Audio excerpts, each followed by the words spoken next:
So say hello to my friends over there. Yeah, they're ready to watch some football. How about you? I think so.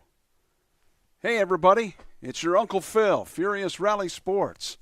And we're here tonight to broadcast my rendition of tonight's game between the Sunday night football game between the Dallas Cowboys and the Pittsburgh Steelers. Well, this game, I'm getting goosebumps thinking about this. The memories I have of the Steelers and Cowboys playing in the 70s when I was a kid, they're priceless. The youth of the generation, of the current generation, will have no idea of it except watching it on highlights that they see for maybe a 2-minute clip like they showed earlier on television. But this game, let's talk about this a little bit. Which team is for real and which one is a charlatan or both frauds? I don't know. It appears to me as though that the Steelers, after last week getting pummeled in that first half against the Colts, that very well could have been who knows if they've got a real problem or not. But they did come back, made a game of it, but ended up losing. I think, though, if Richardson would have stayed in the ball game for the Colts, that would have been a different story. And I'll be darned. Now, check this out.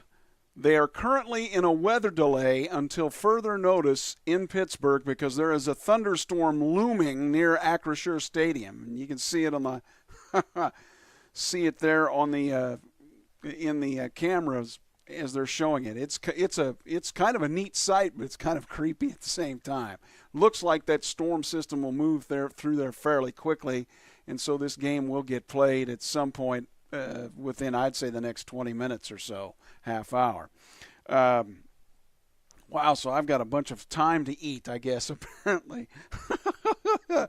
Well, this is something. I had no idea that this was going to happen. Hey, step into the live chat and say hello. You're welcome to. I'd love you to. I'll check that occasionally. It'd be kind of tough to call the game and look at it at the same time, but I will. So since we have the time here now with this weather delay, how about the Cowboys? I mean, they're 2-2. They've played okay. They got pummeled by the Saints, and the Saints may be one of the better teams in the league, but they've not played real bad, and I would say that they'll be right there as far as their division is concerned, as far as a division title in their division in the NFC. That said, I was looking at their running game. It's been almost non-existent. They've had trouble with their offensive line and, most importantly, their defensive line. Steelers, on the other hand, well, the O-line is really banged up going into this.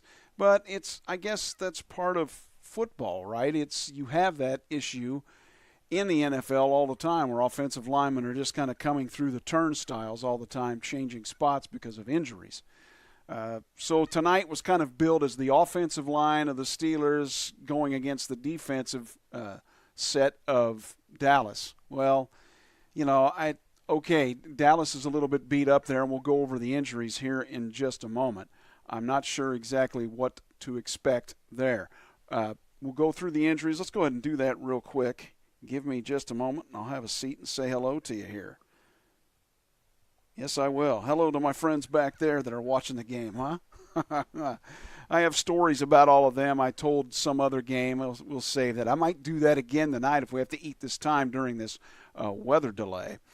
And we may very well end up having to. That is quite for sure. Hello. Yeah, there we go. So injury-wise, let's talk about that for tonight's game. Let's see here. I had those up here. Just give me a second. There were quite a few coming in. So you have, let's see, I believe Micah Parsons is out for, let me take a look here. They've got some different information in various, I'm showing that he is out. Also, Trey Lance, the quarterback, backup. Kalen Carson cornerback, Deuce Vaughn at running back, KJ Henry defensive end, and Matt Waletzko offensive tackle, and John Stevens Jr. The tight end there. Let's see what else. There were some inactives though, along with that for Dallas. I mentioned Micah Parsons already. That's kind of big that he's out, and also with defensive end KJ Henry that we talked about as well. So that's big news in regards to the Cowboys inactives. That's why they're going to be kind of beat up front. Now, for the Steelers, Russell Wilson is inactive. He is the emergency third-string quarterback. That calf still bothering him. Let's see. Alex Highsmith, linebacker, will not play. He has a groin injury. Jalen Warren is out. Cordero Patterson, he is out as well. The ankle injury from the last game. Roman Wilson, I don't know when that guy's ever going to see the field. He has been basically he's had injuries as the season has progressed.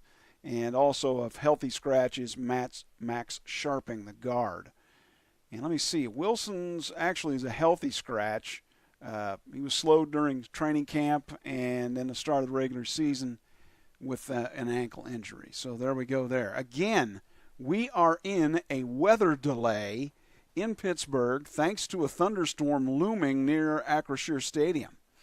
But welcome here to my rendition of the broadcast for the Sunday night football game with the Steelers and the Cowboys. Who would have ever thought that? This might be about this might be a half-hour wait. I'm not sure. What else can I tell you about tonight's game as far as, the Cowboys, you look at this and, I don't know what to think of them at 2-2, really. Taking a look at some info about them in regards to their, they lost to New Orleans and they lost to Baltimore. Well, losing to Baltimore, that's not really any. They're pretty good. Baltimore is a Super Bowl contender. I would propose that they are. But their wins were Cleveland, and Cleveland has struggled this year, and then New York, which they barely got by the Giants, 20-15. So that was not necessarily, as I read on some Cowboy websites, they were not. Fans were not exactly pleased at the win over the Giants. So I don't know. Again, with the stats with the Cowboys, they've not been running the ball really effectively. Matter of fact, you're talking, as I'm seeing it, they're Rico Dowdle, 134 yards, and that's through 4 games. So he's your leading rusher, and then you got Ezekiel Elliott at 81 yards, 24 carries. So they're averaging 3.9 and 3.4, and so that's not the best. Probably you'd say, well, they're probably throwing the ball more. Yeah, I guess that's probably right. CeeDee Lamb has 20 receptions for 316 yards on the season. Jalen Tolbert, their tight end, is second in yards, 160. Jalen Tolbert, wide receiver, correction. Jake Ferguson, tight end, at 159 for the yardage. Brandon Cooks, I believe, I think he's also not playing today either, even though he's not on the list that I looked at. I believe he is out for today's game as well. Let me take a look at that. I thought I read that somewhere else. Let's see here. Just got to take a look. We've got all the time in the world, right, because of the fact that we have the weather delay in Pittsburgh. So with a thunderstorm looming outside of Acrisure Stadium. I'm surprised they haven't shown us any highlights of the rain coming down. I can specifically remember the college all-star football game of 1976, the last one that was played, I believe it was 76, where the Steelers played the college all-stars at Soldier Field in Chicago. And the massive thunderstorm rolled through, I believe it was in the third quarter. It stopped the game, and the fans ran on the field and were sliding on the AstroTurf surface. It was insane, actually. It was funny, but I can remember as a kid, it was like, wow. And the Steelers were leading, and so the game was called, and they never again played the College All-Stars against the Super Bowl champions. And by the way, the College All-Stars, if you look back at that, you could look that up online. A few times the College All-Stars defeated the NFL and then later Super Bowl champions. So when they played it against the Super Bowl champs, when the Super Bowl era entered. I'm looking up Brandon Cooks again. Hang on just a second. How come he's not listed? Yeah, I did, see, where is that info? I don't know. Anyway, I believe he's out too for this one. Now, in regards to the defense for the Cowboys, Eric Kendricks leads them with a total of 20 solo tackles and 22 assisted tackles. So 42, that's pretty good through 4 games, right? That means he's, if we're doing the math, he's in on 10 plays a game. Yeah, and he also has a couple of sacks. DeMarvion Overshone, had to check that pronunciation earlier. He has, 29 total tackles, 18 solo, and 11 assisted tackles. Trying to see who their interception leader is. Eric Kendricks has 1. Donovan Wilson, the safety, has let me see here. Where did I read that? Hold on. I just had interceptions right in front of me. Yeah, Donovan Wilson, Trayvon Diggs both have picks also for Dallas. So I don't know what to expect out of this Dallas team tonight against Pittsburgh. I'll tell you one thing, though. If it comes down to their kicker, was it Brandon Aubrey? 65 is his long this year. Wow. So, I didn't see that kick. Or if I did, I've forgotten it already. So if it comes down to that tonight, as the rain and thunder looms in Pittsburgh with the weather delay at the moment, that could be something else. 65 this year for that long for Brandon Aubrey for the Cowboys. Again, we're in a weather delay. They didn't even talk about this at all in the pregame, and all of a sudden, just before the game, they showed some lightning in the background in the cameras, and I'm like, oh, that was probably from yesterday or something, or oh, how beautiful the lightning. No, then they come back and, oh, we're delayed. So that's just kind of funny. Wow.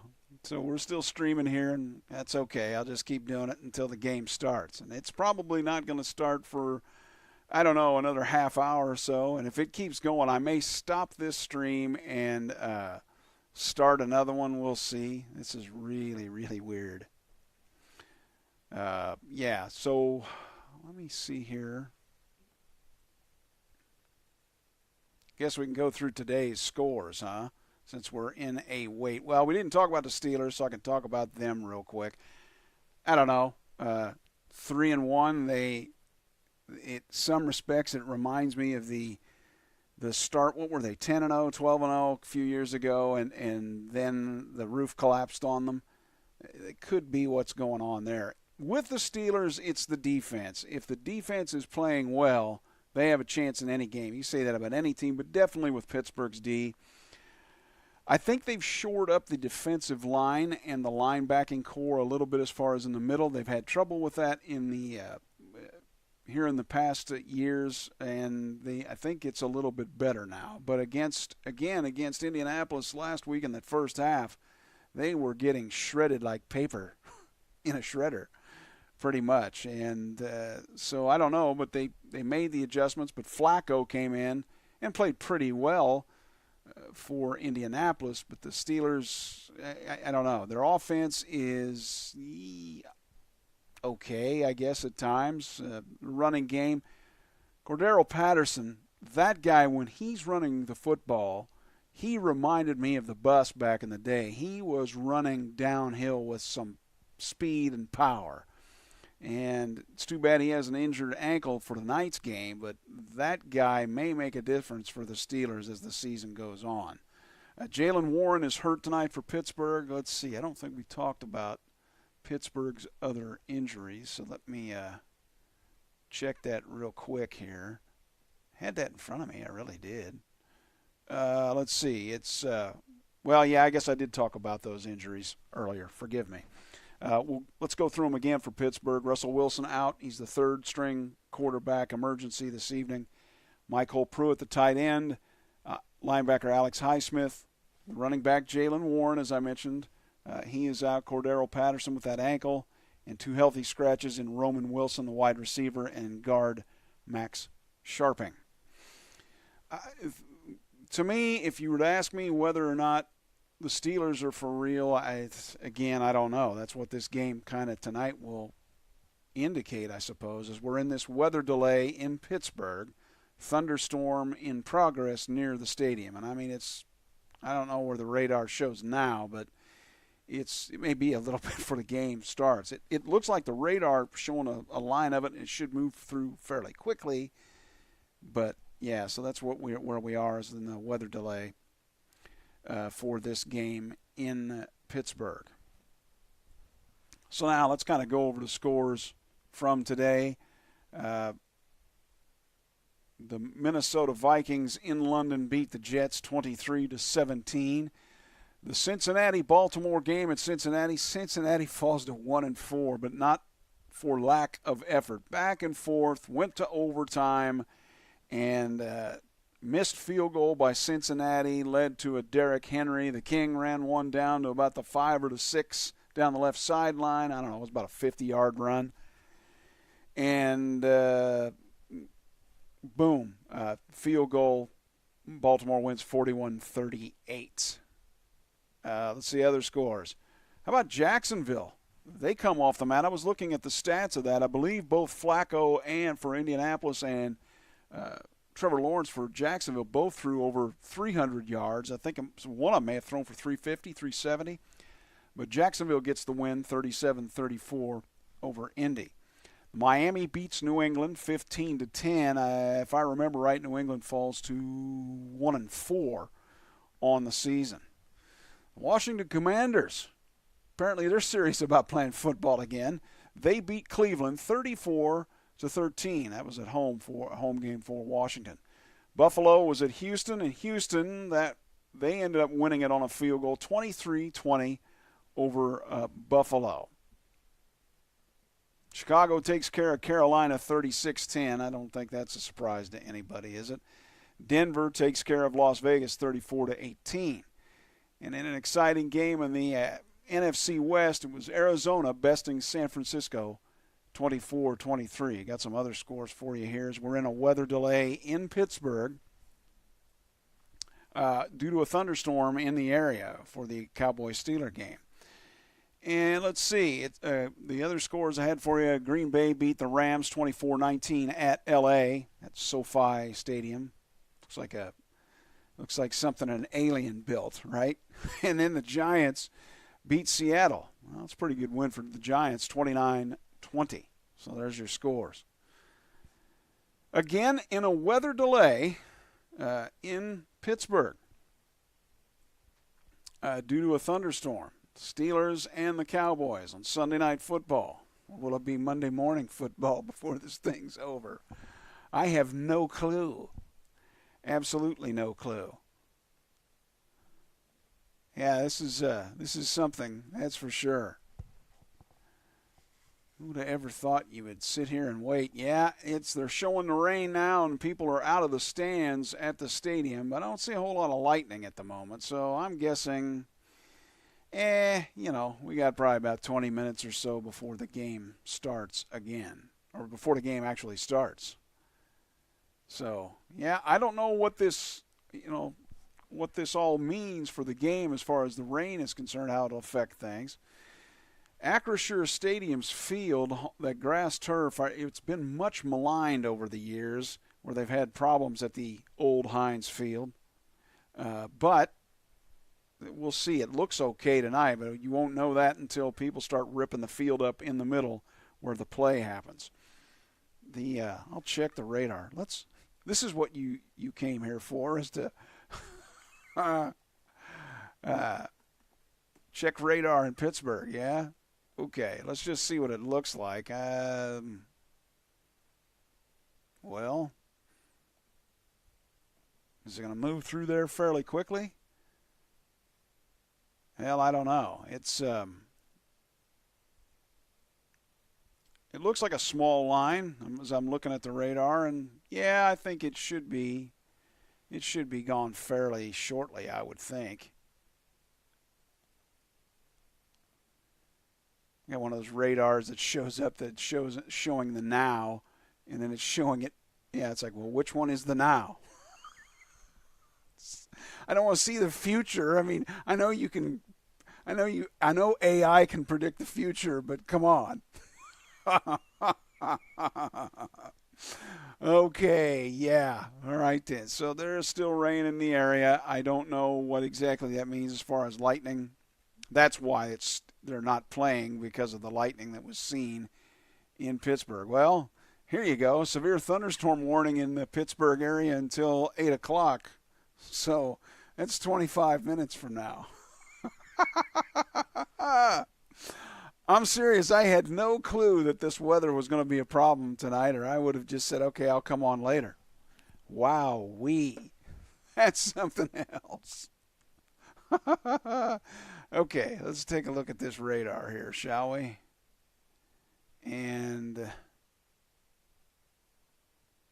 yeah, I don't know. Some of these radar sites, this is kind of silly. You go to certain websites and the radar's like not been updated for 20 minutes.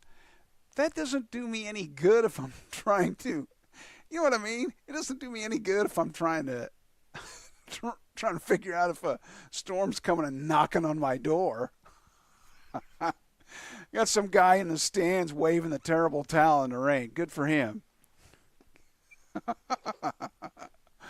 Oh, man. Oh, my, oh, my, oh, my. This is something else. Again, a weather delay in Pittsburgh. Lightning in the area. There's a severe thunderstorm warning, as a matter of fact, for Pittsburgh at the moment, or the Pittsburgh area. Till 8 o'clock there, or till 8 o'clock Central Time, 9 o'clock their time. So somebody's going to be getting a late night going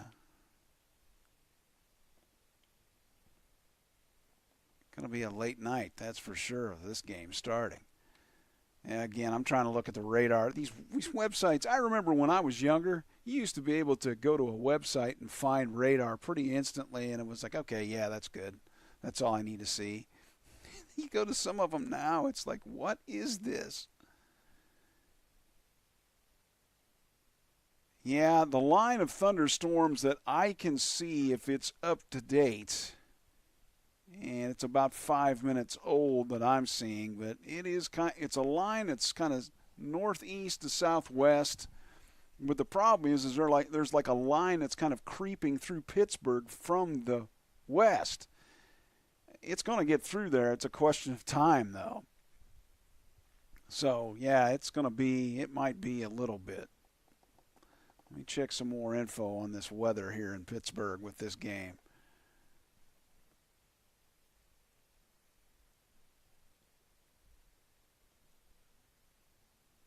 Okay. Well, there was a website. How about this? I'm checking a site that's for radar that I've used like forever, and it's always been pretty decent. And now I go to it, and now it's a pay website. Okay, I see what you're doing. Yeah, man. Kind of like the dealer on the corner, huh? We'll give you something free and then we'll pull it from you. That's just unbelievable that site is no longer free. Okay. Well, somebody's got to pay for it at some point. I get it. Well, anyway. So, again, in Pittsburgh, Sunday Night Football. There is no Sunday Night Football right now. Why? A weather delay. That's unbelievable. So I'll tell you what, I'm going to take a little bit of a break here. We'll be back in a few moments, and I will check back in with you then. Okay? What a weird deal. Check back with you in just a momento.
Hope you love my cheesy sign there. Weather delay in Peaburg. That's what happens when you have a like my graphics department. Oh my goodness! Saturday Night Football. It's your Uncle Philly with Furious Rally Sports. I was supposed to talk about a football game. I mean, I really was, but yeah, guess what? It's not going too good. It's a weather delay in Pittsburgh due to thunderstorms in the area, and so wow, what are you going to do with that? I mean, we talked a little bit about both teams here, which team is for real, which one isn't. I know it's fairly early to say that when you talk about Dallas and Pittsburgh or any team, but in reality, it's this should be a good test for both teams. Most people, I think, have the Steelers winning this one, but yeah, okay. I don't know. I'm not real sure here. Defensive line beat up for the Cowboys. Talked about that earlier. I'll bring it up again. Micah Parsons is out. Also, let's see here. Defensive end K.J. Henry out. So they're kind of thin in the middle, if you will. Also, let's see. Kalen Carson, cornerback, and Matt Waletzko, the tackle. John Stevens Jr., the tight end, out for the Cowboys. Also, quarterback Trey Lance. He's the third quarterback. He is inactive for this one. Steelers have Wilson inactive thanks to that calf that will never heal. I think he left it back in Denver. I mean, I don't know, but it kind of seems that might be the case with him. Michael Pruitt, the tight end, is out. Alex Highsmith, linebacker. Jalen Warren, Cordero Patterson, Roman Wilson, and Max Sharping. Those Wilson at wide receiver, Sharping at guard, they are out as healthy scratches this evening. Again, a weather delay in Pittsburgh with the Steelers and the Cowboys. And I'm not sure how long it's going to be before this game kicks back off. I really don't know. And and it really never did kick off, I should say, at 7:20. It's now, about 7:47. So it could be a little bit before this game is begun even. So it's 7:47, I should say, Central Time. So it's 8:47 out there. Kids, boy, they're going to be showing shots at halftime of kids sleeping in the, or at least after halftime of kids sleeping in the stands, I think. Yeah, looking at the radar, it's I don't know. I'm going to take a look at it again there for Pittsburgh, and yeah, it looks like the storm's kind of gotten a little bit more formed and congealed right over Pittsburgh. Gee, isn't that swell? Yeah, that's as of about 5 minutes ago, so hopefully this thing will move through and they can get this game going.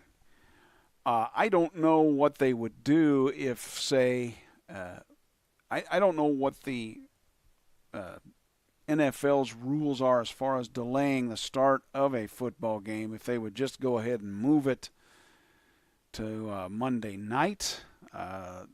I don't know. I mean, well, how long do you delay it? Do you delay it 3 hours? Do you delay it? Yeah, I've got no idea. I really don't know what exactly they would do there. So anyway, okay, well, here's what I'm going to do. I'm going to take another break here. It's we're streaming nothing, which is kind of funny, but it is what it is. It's, again, a weather delay in Pittsburgh thanks to thunderstorms in the area. Go look at the Pittsburgh radar right now and go ahead and get in the comments and tell me, do you think they're going to play tonight? I mean, I don't know. It looked to me like I was like, it's a little line. They'll get through, 20 minutes, half hour.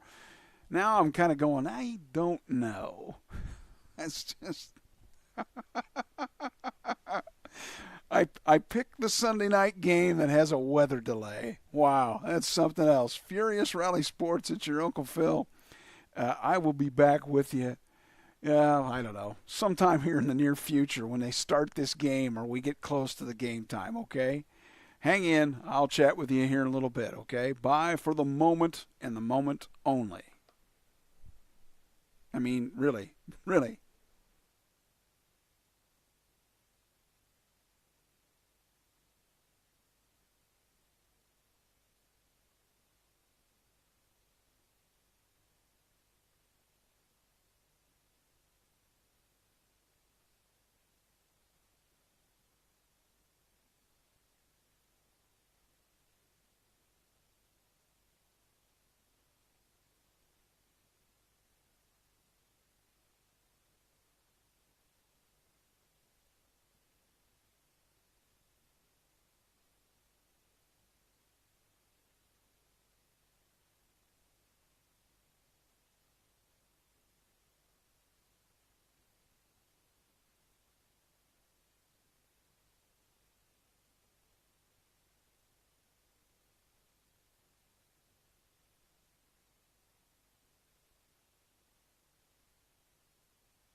Well, it's true. You love my graphics. Weather delay in Pittsburgh. Sunday night football, and well, I guess somebody has joined me in the chat here. I guess what we could talk about here is, well, yeah, no kidding about a freak thunderstorm in out of nowhere in Pittsburgh this time of year. So yeah, thank goodness it's not a hurricane related. And to those that have went through that, I think that Helene's going to end up being, in the end, when it's evaluated, probably worse than the Katrina. Katrina was the one that I remembered so vividly back in 105. And this one affected so much more of a larger area. Yeah, I would not want it to be. I mean, who would have ever thought, if I'm living in Western Carolina, I'm like, yeah, okay, we deal with hurricanes here and there, but I'm okay. Nope. Nowhere is safe anymore, right? So, is what it is. So, again, a weather delay in Peterborough, the Steelers and Cowboys, due to a thunderstorm that is milling around the area, the big line of storms. Go check your local radar if you want to see it there, as it's 8:53 there. I'm not sure when they're going to resume this. We may be looking at another half hour beyond right now, because I don't know what they do in professional sports with the, oh boy, they're just showing a shot of Pittsburgh, and, well, I haven't seen lightning. Oh, yeah, more lightning. Fantastic. And now it's coming down in sheets. And there's people in bags. There's a guy drinking a beer inside his bag. He's like, yeah, come on, man, I got to finish this.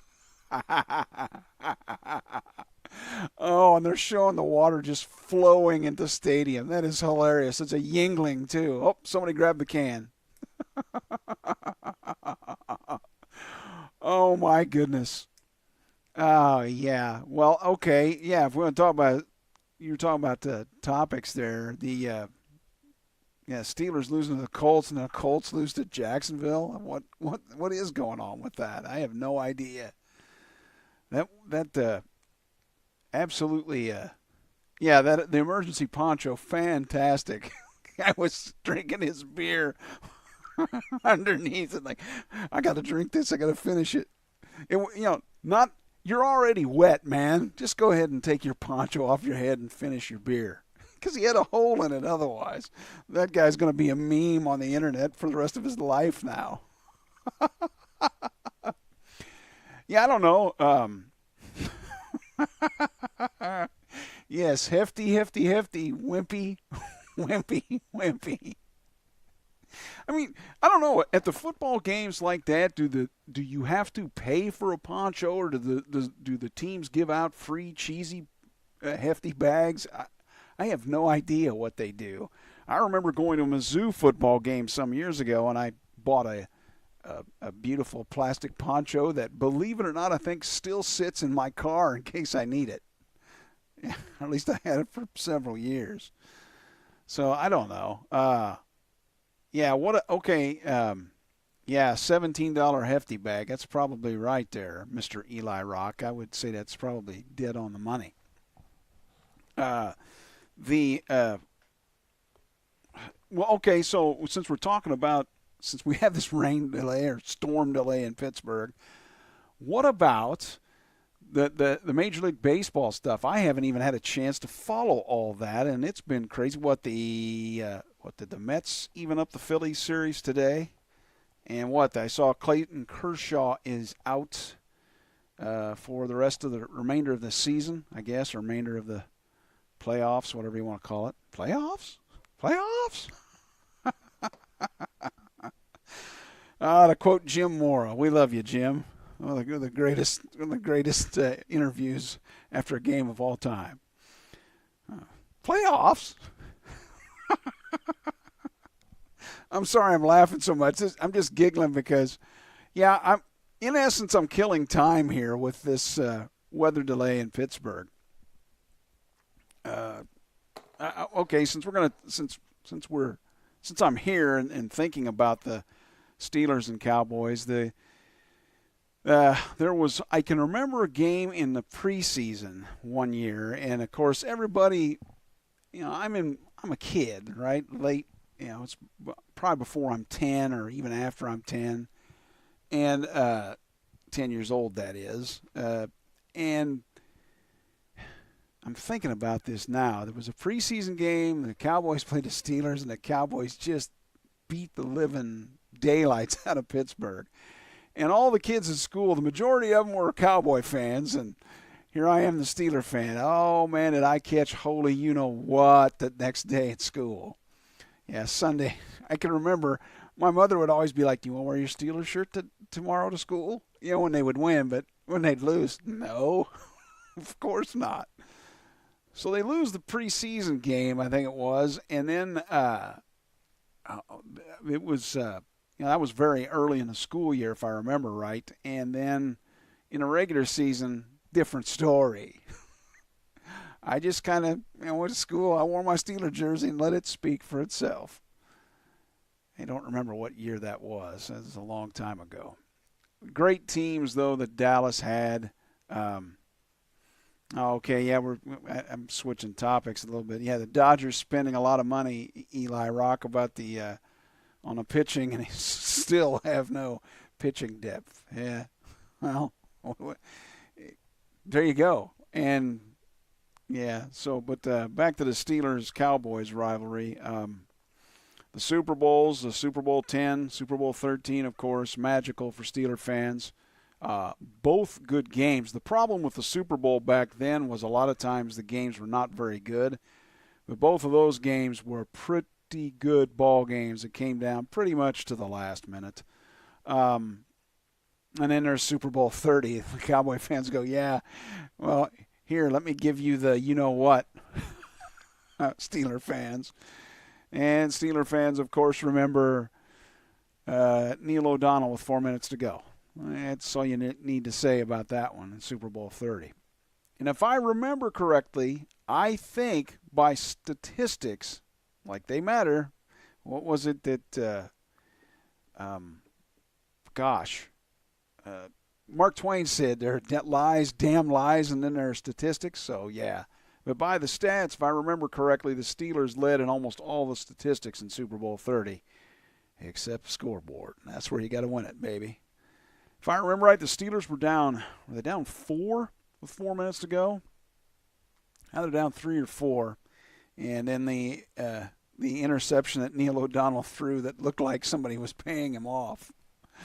It was. If you can go back and look at those highlights of that pass, it was like, what happened with that? It was just a miscommunication, pretty sure. And I think about Steeler quarterbacks that much maligned.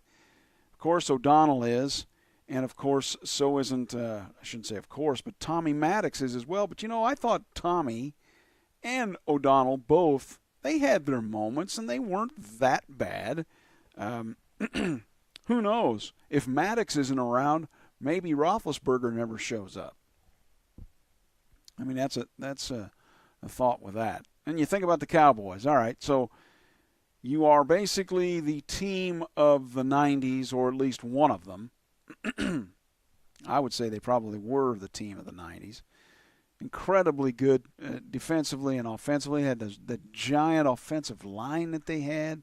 It was just it was absolutely something else. And then ever since, Cowboy fans got to be thinking, is it the curse of AT&T Stadium? They've been close. They've had some they've been close, but they just the fumble that was the fumble. It was, wasn't it? With I'm trying to think now. Tony Romo in one of the playoff games, and they just have not ever quite gotten over the top. They've had regular season runs. You're like, oh boy, they're loaded. And then what year was it? Well, it was a few years ago when Dak Prescott was just lightning in a bottle, and then he got injured, and that was pretty much it. But they show up in the regular season, and in the playoffs they just kind of fold like origami. And so it'll be interesting to see what transpires in Dallas this year and the years beyond. Being a Cowboy fan's got to be tough. I mean, but I will say this. I have heard from people that have went to a game in Dallas at AT&T Stadium and said that folks that I talked to said that you got to go see a game there. It's just something magical about the place. So I'll give them credit for that. It's a beautiful stadium. I have no idea what tickets at AT&T Stadium in Dallas are now. Are they $250 a seat? Are they less than that? More than that? I have no idea. Oh, Eli Rock's talking about the Neil O'Donnell. Yeah, he was kind of known that in Pittsburgh, wasn't he? Neil O'Dummy. Yeah, okay. He left for the Jets, and yeah, he never quite was the same guy.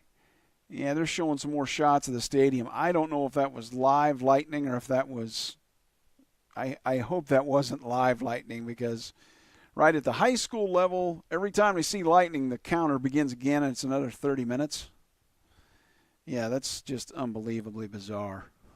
So, well, I'm kind of getting aired out here. I'm going to take a little bit of a break momentarily, and I'll be back with you. Again, the Steelers and the Cowboys in a weather delay thanks to a thunderstorm in progress and a radar that looks just this north of awful or south of awful. I don't know. North of awful is probably the best way to put it. So we'll see what happens with this and when they begin the Steeler-Cowboy game on Sunday Night Football in a little bit. And I'll be back in just a moment, okay? Or a little bit.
So hi.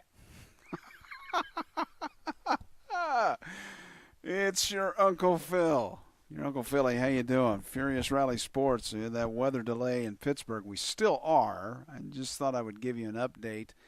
Apparently, we are what at 20 after 9 Eastern time, 20 after 8 here in Central Zone, but about 9:45 apparently local time in Pittsburgh, the game looking to be resumed. So we're about 20.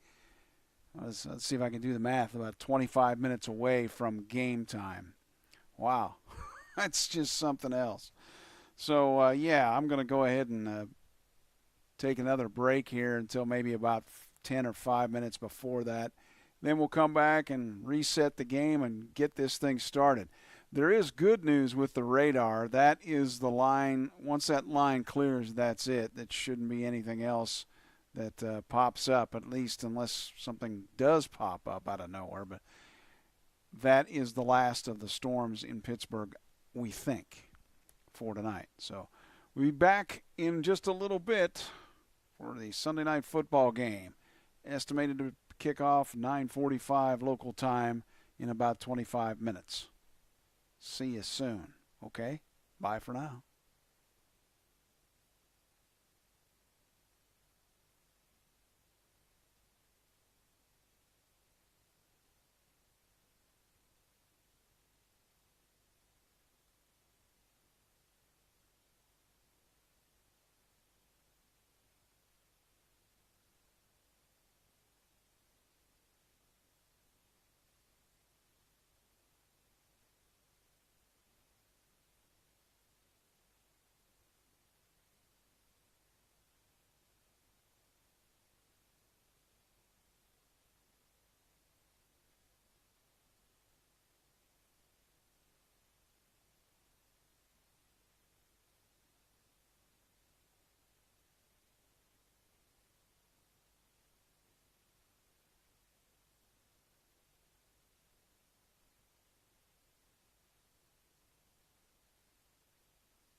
Well, if you were waiting for Carrie Underwood to sing, sorry. She's not here. But your Uncle Phil is. It's Phil O'Neill, Furious Rally Sports. Finally, it is finally time, almost, for the kickoff between the Cowboys and the Steelers after a weather delay here on Sunday Night Football in Pittsburgh of about, let's see, 7:20, 9:45, or 8:45, and what? That's, do the math here, hour and 25 minutes. So there you go, from a thunderstorm that came through.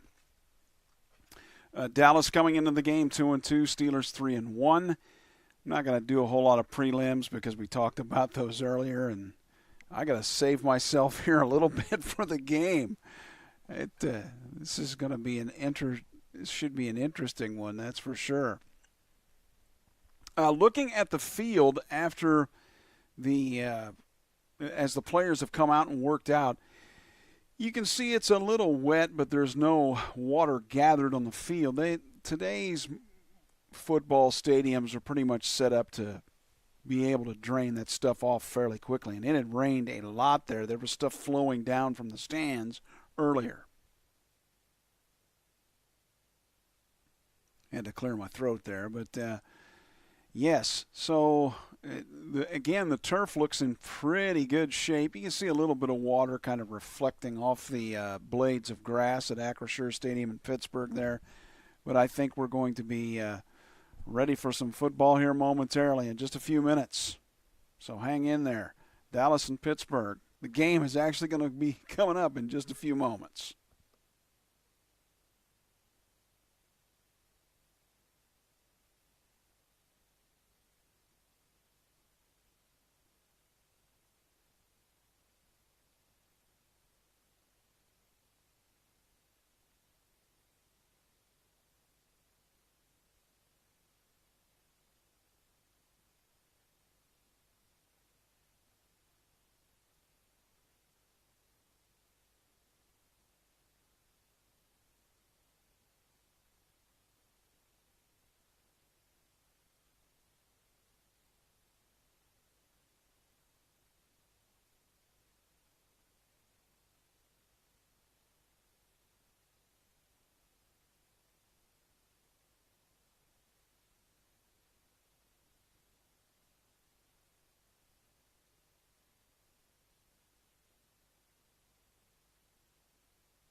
So here we go. After all of that, with the weather delay, Sunday Night Football. The Pittsburgh Steelers hosting the Dallas Cowboys.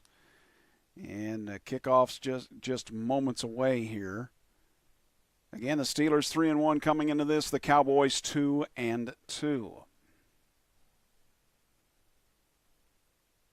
And they're introducing the players. I guess we're still not quite ready for play as much as they made it sound like we were. So fairly close, though. Again, the turf, after the rain here, looks to be in pretty good shape, all things considered, the way it was looking earlier with the rainstorm, thunderstorm that went through the greater Pittsburgh area. So, I mean, it was really flowing down the stairs and everything, but looks pretty good now. Fans are all in the stands, all excited. Why wouldn't they be?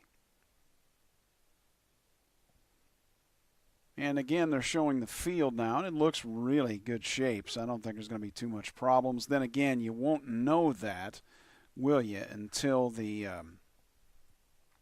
until the play starts between the hash marks. That's where it usually gets chewed up the most, because that's where the offensive and defensive linemen will set up, and that's where it gets trampled the most. Mike McCarthy, the 5th season as a Cowboys head coach, 3 straight seasons with a postseason berth. He's from the Pittsburgh area originally. And they're talking about Mike Tomlin about having never had a losing season as Steeler head coach. I'll be darned. Snoop Dogg there tonight for the Steelers, waving the terrible towel. Although he seems to have everybody's jersey on at various points. So we'll see how well that goes this evening. He's on The Voice here coming up, isn't he, or was? All right, now ready for the kickoff. Steelers kicking off to Dallas. Chris Boswell now, 18 kickoffs, 14 touchbacks. And with this modern-day rule, most of the time the teams just kick it out of the end zone and say, forget it, we'll let the offense try their luck at the 30. Which I think, you're only 30 yards from a field goal nowadays from there. Boswell's kickoff is going to be caught at the goal line and going to be taken out. Right hash marks. And to the 20, 25, 30, big hole to the 37. Good return. Excellent return for Kevontae Turpin. And he's the 3-year man out of TCU. Great return. Cowboys are set up. Wait a minute, hold on. Apparently the Steelers were in an illegal formation. DeMonte Casey was. And so that will be enforced on top of that play. Where are they? Oh, he must have taken off just a step early. Boy, I don't know what they're talking about there. Weird. All right, 1st and 10 from the Cowboys. I said the 37 there at the 43. 2 wides left, 1 right, back left. Play action. Prescott throws right, and it's caught by CeeDee Lamb. TJ Watt on the tackle for about 4 for the Cowboys as this game has finally gotten started after the weather delay in Pittsburgh. Dak Prescott has completed 64% of his passes this season. Touchdown 6, he's been picked twice. That's not too bad over 4 games, I would say. Now shotgun, 2 wides left, 1 right. A tight end is settled right. Steelers may be coming here. Now the tight end motions to the right, or that's CeeDee Lamb rather. And who is that caught that ball? That is actually the tight end. And he has had quite a few catches, as I noticed on the roster earlier. It's Brevin. No, I guess he hasn't. But Brevin spanned forward with the catch for the Cowboys, and that is a 1st down for Dallas. Moves them from their own 46 to about the Steeler 41 on the 1st and 10 now. Single back set. The handoff goes up the gut. Dowdle on the carry with Wilson on the stop for Pittsburgh at the linebacker position. And Rico Dowdle actually leads the carriers for the Cowboys in yardage. He's a 5-year man out of South Carolina. Cowboys again have had trouble a little bit with their offensive line. Defensive line is beat up tonight. 2 players out, 2 starters. 2 wides left, 2 right, and a stack. And the throw is to CeeDee Lamb. Quickly on a screen, brought down by Minkah Fitzpatrick. Gain of about 4 on the play for Dallas. We've just started, 13-10 to go in the first quarter, no score. Cowboys have the first drive here of the ball game after the thunderstorm weather delay.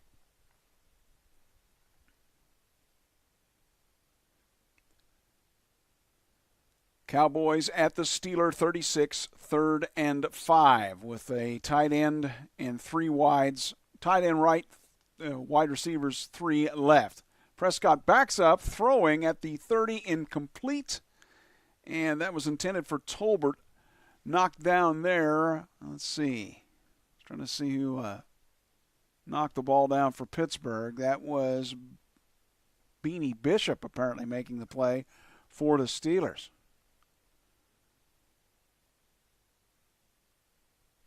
I showed him as inactive. Well, okay, he made the play, though, in front of Tolbert. Now the field goal try from Brandon Aubrey. This guy has a leg. 65-yard field goal. This one is from 55, and it is good.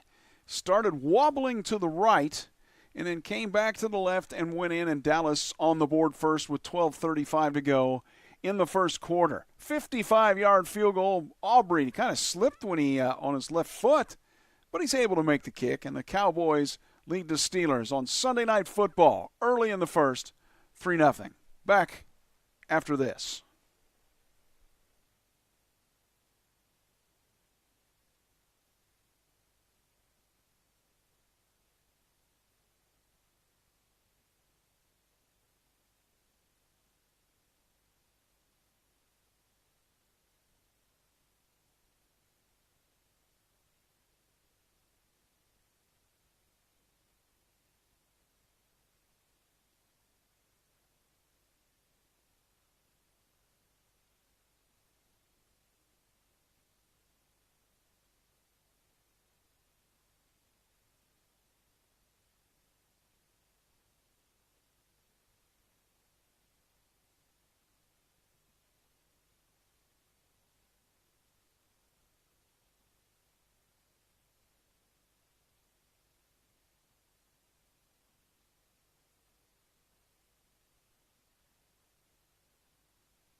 Well, what I just got done saying about the modern-day kickoff rule, if you kick it out of or kick it in the end zone or kick it out of the end zone, it comes out to the 30. Well, the returner on that play brought it out to the 43 as he got it about the goal line, and that was Cavante Turpin, and that set up a 55-yard field goal from Brandon Aubrey, and that's where we are at the moment. Cowboys leading the Steelers 3-0 with 12:35 to go here in the first quarter at Pittsburgh.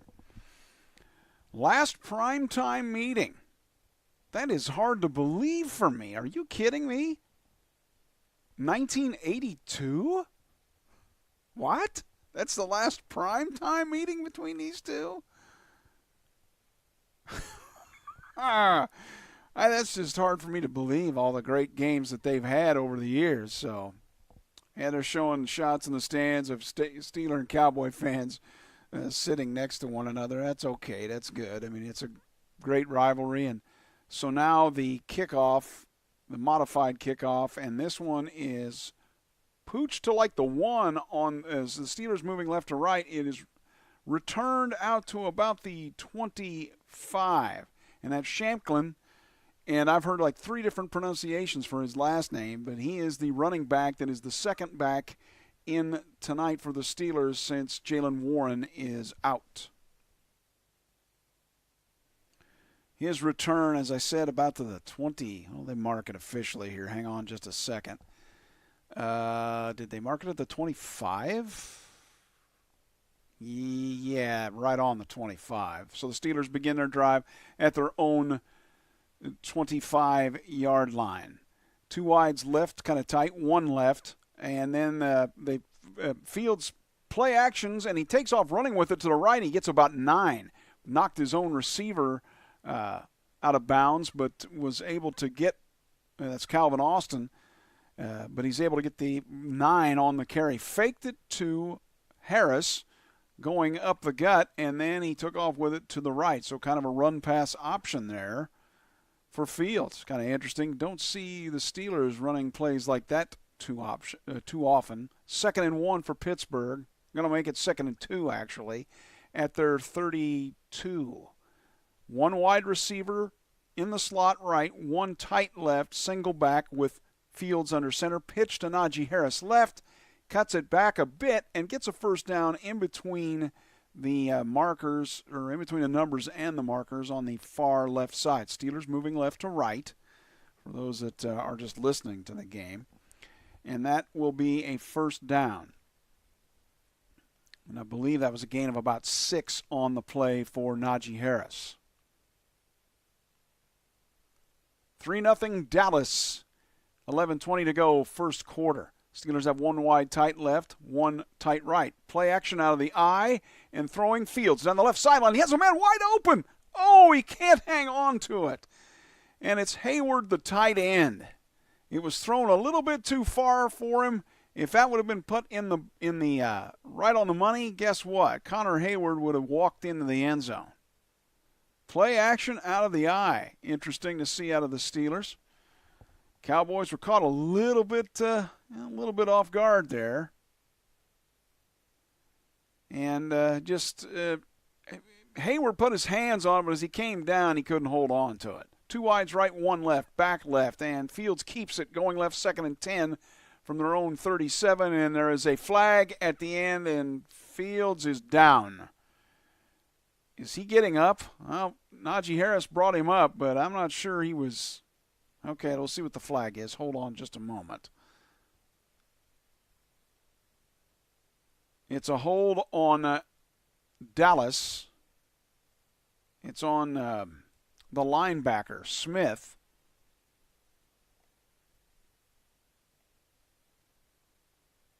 And that's Mozzie Smith, I should say, the defensive tackle. Marshawn Nealand is down their defensive end at the moment, checking out his right knee. Steelers and Dallas 3-0 with 11:04 to go in the first quarter. Cowboys, after the thunderstorm, lead it. Back in just a moment.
Cowboys score first in the Sunday night football game against the Steelers with the kickoff. Cavante Turpin took it from the goal line to the 43, and then a 55-yard field goal from Brendan Aubrey has the Cowboys up on the Steelers 3-0. They're looking at, I don't know exactly what this was, but I'm not sure if there was an injury there or not. I'm not sure what was going on with the Cowboys player. 3 wides right for the Steelers. Back right out of the shotgun is Najee Harris throwing to George Pickens, makes the catch on the sideline right side. A little bit of jawing there with the defender, and I think a gain of about 6 there for the Steelers. Tell you where they are in the field here in just a moment. 2nd and 2 officially. They are at the Cowboy 45. Yes, the Cowboy 45, 2nd and 2. 1 wide right, tight 2 left, and they're going to give it to Najee up the gut, and he's not going to get anything. Good defense there. And on the stop for the Cowboys, a big fella in the middle, that's for sure. That would be Osa, and I practiced his name quite a bit, but I believe it's Odigizwa, the defensive tackle out of UCLA. He is a big guy now, 6'2", 280. Steelers facing a 3rd and 2 after that no gain by Harris. Now Harris is left of Fields, and Fields is telling him, go over there. And so now he's settled left and 2 wides right. Looking quickly, Fields throws to the left, and he gets a first down. Trayvon Diggs hanging on his waist, and he gets about another 5 or 6 yards. Great play. After Fields is telling Harris, hey, man, go over there. And he went outside the tight end, settled, and then he leaked out to the left. And then the pass to Harris got the first down. Up to about the 30, I believe, of Dallas here. Yes, it is at the 30. I formation for the Steelers, 1 wide in the slot right. Wow, you don't see that very often. They're going to play action it and looking left and throwing, and no, he missed the tight end. That's Washington. That was not the best throw by Fields. That'll be 2nd and 10 the Steelers will have at the Dallas 30. Cowboys leading 3-0, 8:50 to go first quarter. Yeah, that play wasn't really open at all on that pass. So well defended there. Now 2nd and 10, 2 wides right, 1 in the slot. Single back, under center is Fields. Going to hand it left. Let's see. This is, who made that carry? Was that Shamplin? I don't think so.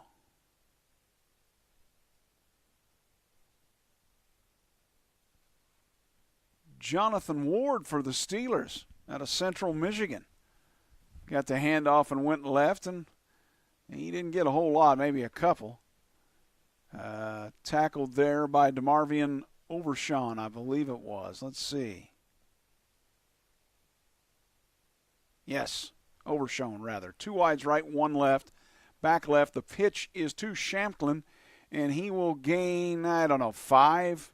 Steelers will be short of the 20-yard line. Got about to the 22. Did the Steeler running back, and we'll see a whole host of those. Aaron Shamplin out of Harvard, out of Harvard. Cowboys leading 3-0. Now Boswell for the field goal try. 11 of 12 on the season. He's hit from 57. Maybe the greatest Steeler kicker of all time. That's saying a lot. This one from the left hash, or maybe about a couple of feet inside the left hash, from 41. Snap, hold, kick. Fades right, but is good. And the Steelers have tied it with 7:33 to go in the first quarter. 3s on the scoreboard for both clubs. Sunday Night Football, Dallas and Pittsburgh. Back after this.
Steelers 3, Cowboys 3. What else would you expect from Acrisure Stadium? I know everybody wants to say Heinz Field, but, is what it is in Pittsburgh. 3-3 after the thunderstorm rolled through, about an hour and 25-minute delay. Boswell's kickoff now with 7:33 to go in the first is going to be fair caught in the middle of the end zone, about the middle of the field. And the Cowboys will begin at the 30.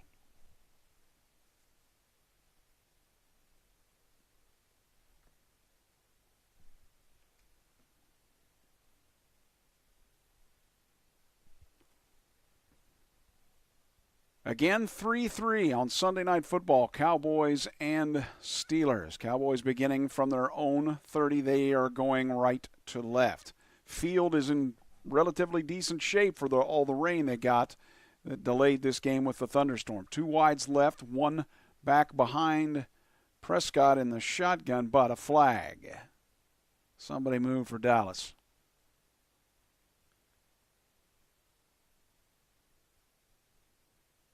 Guyton, number 60, moved, and he is the left end for the Cowboys.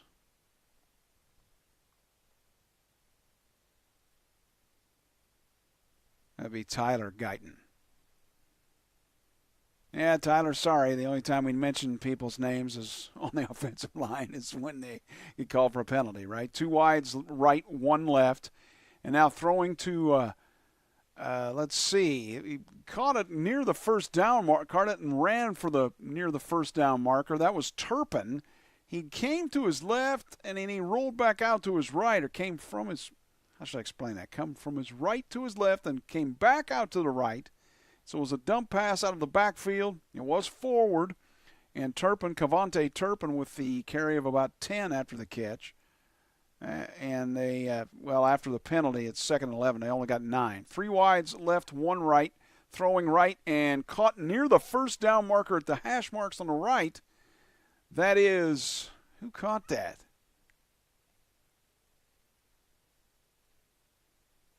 It's Jalen Brooks with the catch. And it's short a yard, though, 3rd and 1. Play action. Prescott looking in trouble, and the Steelers can't get the sack, but he threw it away. Threw it away to the left. Is it grounding? Steelers are wanting it. There was no receiver in the area. I don't know. 4th down anyway. There is the flag. They do call it with 6:39 to go in the first quarter. Tied at 3, Dallas and Pittsburgh. Officials talking it over now.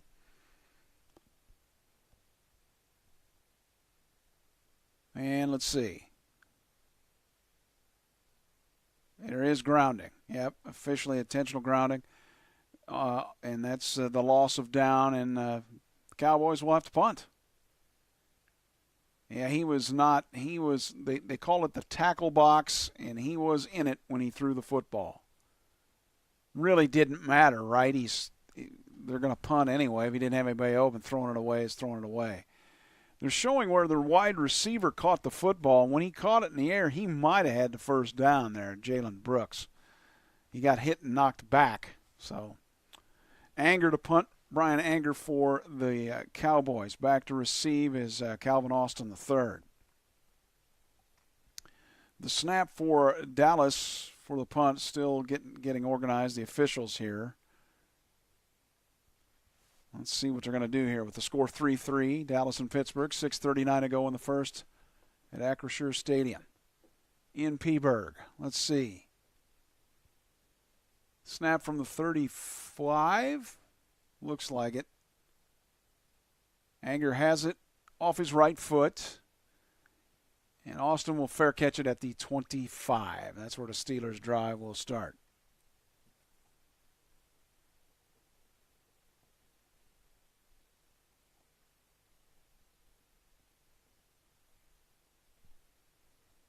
Well, they're showing highlights of the big games between Dallas in the past and Pittsburgh.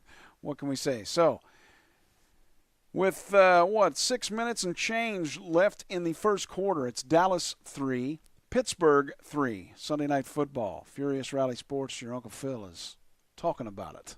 We're talking about it. We'll be back right in just a few mementos.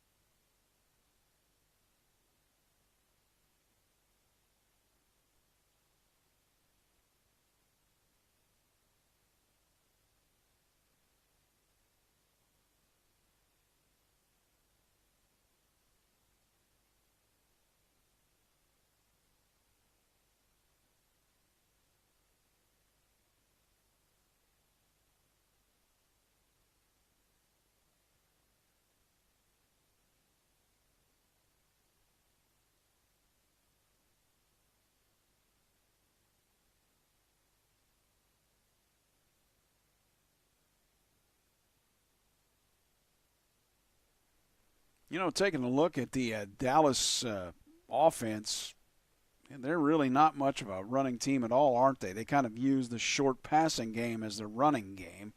It's pretty obvious to me that that's the case. Prescott, 5 of 7 for 34 yards to this point. And Rico Dowdle only 1 carry for a yard. So there you have it. Catches-wise, Brevin Spanford, he has 1 for 13. The Jalen Brooks catch for 10. And that might have been a first down. It was really close. So there we have it for Dallas. Steelers get the ball here momentarily on their second drive with 6:32 to go in the first quarter.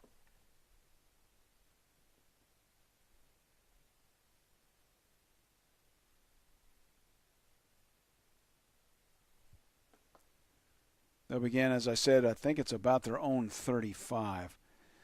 The rain again from the thunderstorms, the hour and 25 delay, not really to me affecting the field. Not that I can tell, or I should say, not affecting the field, affecting the players. Looks pretty good shape. Now the Steelers start, I said at the 36, they're at their 26. And I just dropped my pen. Back to throw is Fields, throws to his right. That is Hayward, and he will get about 7 for Pittsburgh. 6:26 to go in the first quarter, 3-3 Dallas and Pittsburgh. I can grab my pen. Oh, thank you. Wow. Don't drop your pen, man.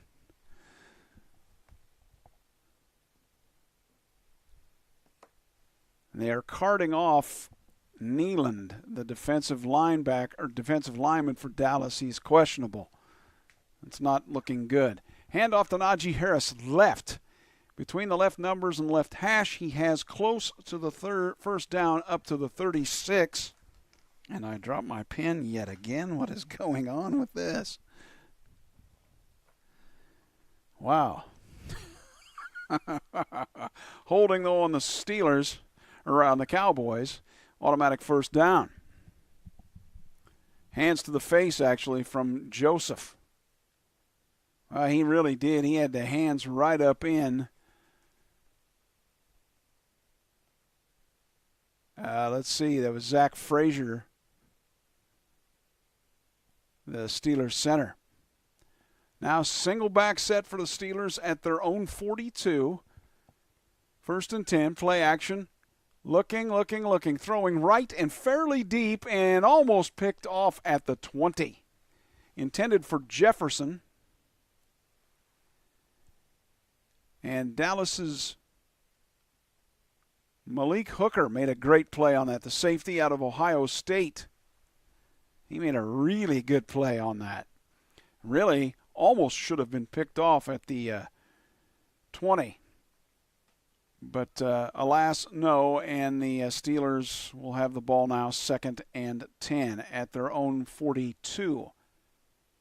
3 wides right. Now Harris is left out of the shotgun with Fields.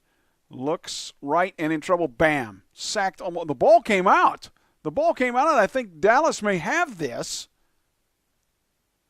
Fields lost it as he was falling. Now, looky there. Fields has it. Okay. Somehow he came up with it. He was hit pretty hard and almost immediately by Linval Joseph, the defensive tackle. He was right in the kitchen there. Great play. He's playing the right tackle position. He just shoved over Seumalo for the Steelers. I think Seumalo may have lost his footing. So there may be a perfect example of maybe the weather affected that, the footing there. Now a timeout by who?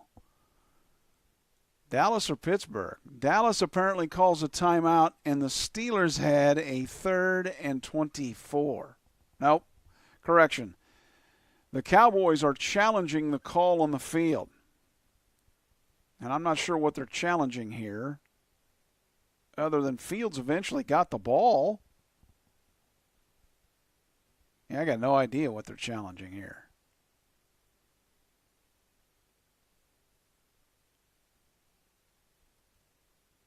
That ball was held on to by quite a few people under the pile. I think Pittsburgh Fields got it back. He was being wrestled with at the bottom of the pile by Carl Lawson, the defensive end out of Auburn. But nonetheless, I think the Steelers will maintain that ball, even though that will be a 3rd and 24. We'll find out in just a little bit when we come back. 3-3, Pittsburgh and Dallas later in the first. Sunday Night Football with Furious Rally Sports and your Uncle Phil.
Taking them 5 ever to look at this replay. The call will stand. I thought Fields was able to get that ball after the fumble. 3rd and 24 for Pittsburgh back at their own 28. 2 wides right, 1 left. Fields rolling right all the way. Has some time. Looking. Throwing it to the sideline, to the benches. Skip it, man. We'll try it again on another drive. And it will be 4th and 24. The Steelers will punt. That drive did not do much. Backwards 14. Yeah, okay then. Corliss Waitman punting for the Steelers back at the 13, and he barely got it off. That's where he was standing. And this is, take a good bounce to the 35. Rolls to about the 24. And will be downed there by Ward. And so the Cowboys will start at their own 24. As we are late in the first quarter, 4:41 to go in it, thanks to the thunderstorm that came through Pittsburgh and created a 1 hour and 25 minute delay. And there was a lot of rain. They showed it flowing through the stadium, but field is in good shape, it appears. There may maybe some slipping out on the field, but it doesn't look like it's too bad at this point.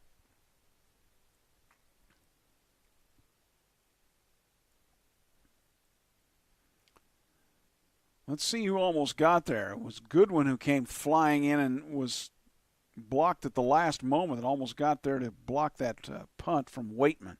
Single back set this time with Dak Prescott under center. Hands it to Dowdle, and he gets maybe a couple.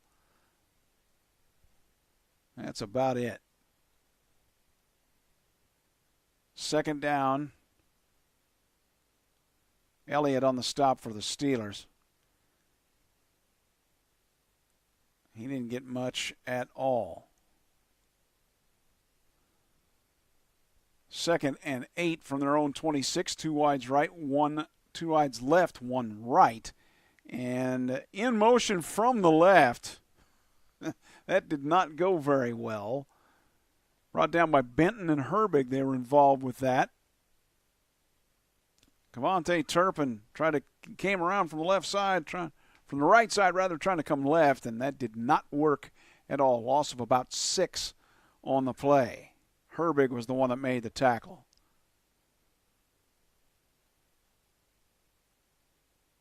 Third and 14 for Dallas from their own 20. 3 wides right, 2 left. So the empty set for Prescott. Steelers rush 4. Prescott steps to the right, throws. He has a man and a great catch. Fantastic catch. CeeDee Lamb along the sideline. Gain of a lot more than 10, and the Cowboys are in business 1st and 10 with 3:23 to go in the first quarter, and the game tied.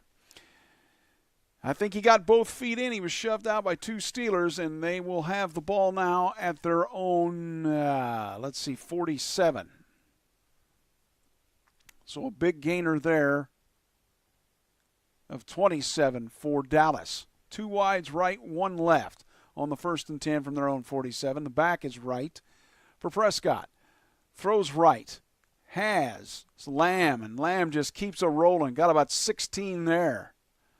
I don't know what happened there with the Steeler defense. We're kind of letting them complete the stuff right underneath their noses. Peyton Wilson out there on the stop for Pittsburgh. One of the players, anyway.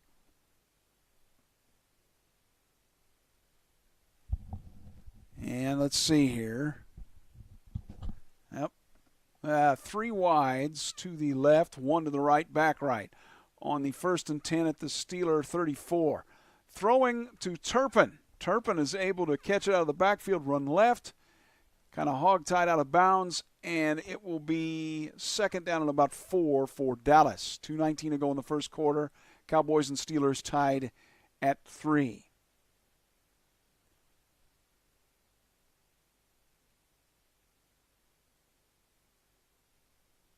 Offset now. Wait a minute. They're going single back set with Prescott under center. 1 wide left, 1 right. Handoff right. This is Dowdle. He gets outside, and he gets a good first down gain. I would say it was about 10. Pretty good run for Dowdle. And right now the Cowboys are kind of winning the line of scrimmage, moving the Steelers around. Wow, though, you had a 3rd and 14 you allowed them to convert, and that's a killer earlier.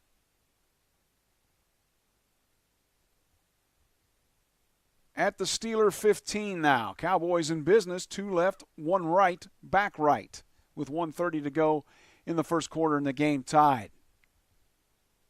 Prescott takes the snap out of the shotgun, play action, throwing left, and brought down.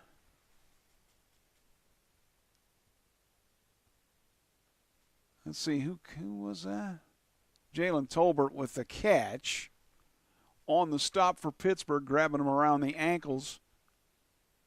Miles Killebrew, the safety.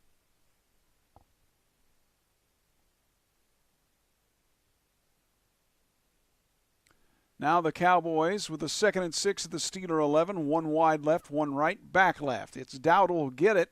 Comes to the right middle of the line. T.J. Watt has him around the ankle, says nope. He may have gotten a half yard. It'll be 3rd and got a little bit of work to do. 3rd and about 5 plus for Dallas with the game tied 3-3. And I think we're going to let this thing go down to the end of the first quarter, unless Dallas tries to get one in here real quick before the end of it. Prescott's talking to his line, and they come out of the huddle with 17 seconds left in it in the first quarter. Two wides are tight right, one left. Back is left. Now the tight end motions to the right, and they're going to throw with 6 seconds left.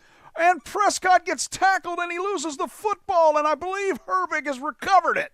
Are you kidding me? Dallas, in their effort to try to catch the Steelers off guard at the end of the first quarter, it ends in disaster. Steelers will have the football when we begin the second quarter after the fumble. 3-3, though. Cowboys and Steelers on Sunday Night Football. Back on Furious Rally Sports just a moment, okay?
So apparently they're going to say a sack by Watt and Herbig, and the fumble then recovered by Herbig on the Prescott sack.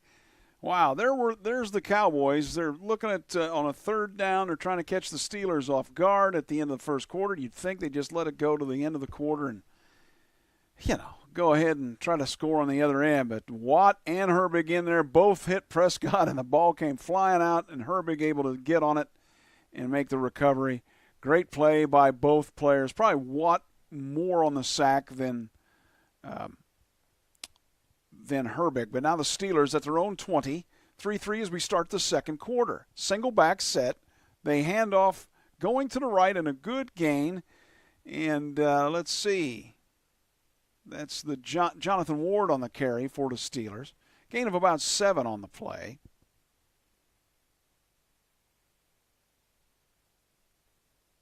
Steelers at their own 27. 3-3, the score. Cowboys had a chance to score, and they just fumbled the ball moments ago. Now motion on the Steelers. Don't know who that was.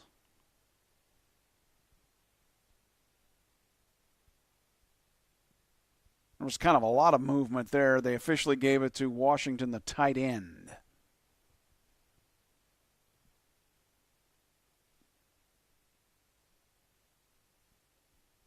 Showing T.J. Watt looking at the tablet intensely. There's a guy that studies even on the sideline, right? Even during the game. All right, tight end settles left. That's Freiermuth. One wide two wides left, one right. Back to throw Fields, throwing underneath the Washington. He does make the catch, but the defender has the ball too. Tie goes to the receiver, I believe. So a gain of about, 8 on the play. A little bit of jawing between the players. Officials getting in there and saying, knock it off. And, all right, after they settle that, Overshone, believe in there. Was he the one that was wrestling with? Yeah, he sure was wrestling with Washington for the football. And,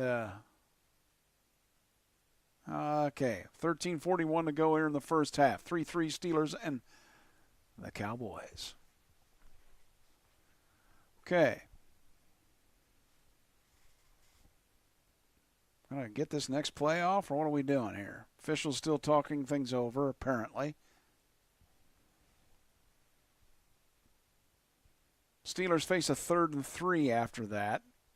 So they are at their own 27.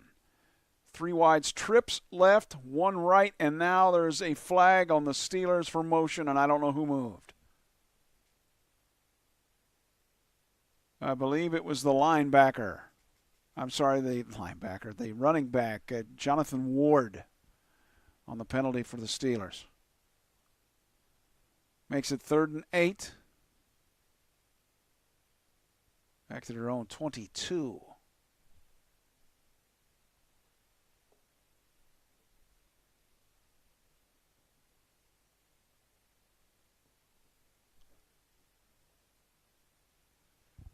Trips left, 1 wide receiver right, back right for Fields in the shotgun. He's going to take off running with it, and he's going to be sacked back at the 20.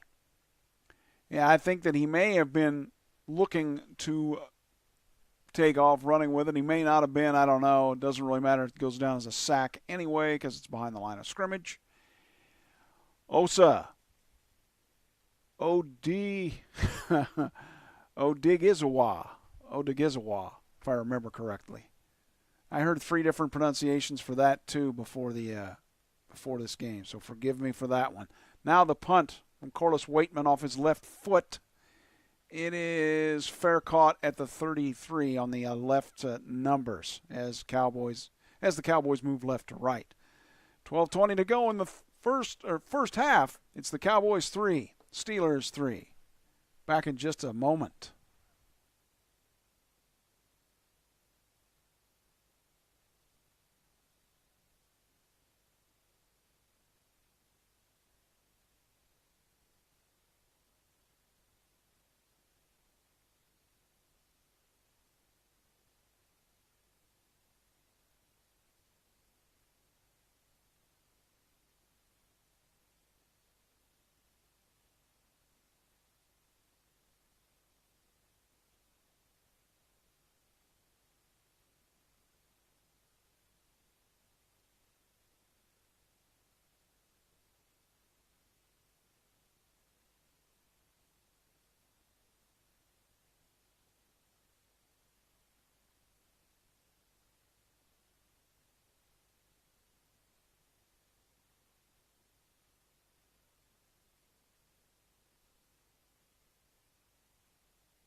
Well, neither offense is doing anything really of, wow at the moment. The Steelers not able to convert that sack fumble from T.J. Watt and Nate Herbig. Steelers end up having to punt it, so the Cowboys will get it back in their own end with 12:20 to go here in the second quarter, and the game tied at 3. It's at their own 34. Back to actually handing it off is Prescott, coming left and brought out of bounds by, Wilson.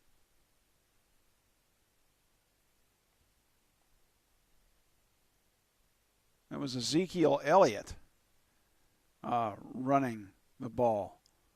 I was like, wow, who was that? I was like, oh, yeah, it's Zeke. 3-3 just started the, 11:56 to go here in the second quarter. From their own 37, dumping it to the right and almost having the first down, Turpin, face mask on Bishop, the defensive back. Beanie Bishop will get called for that. It's going to cause another 15 that will create for Dallas.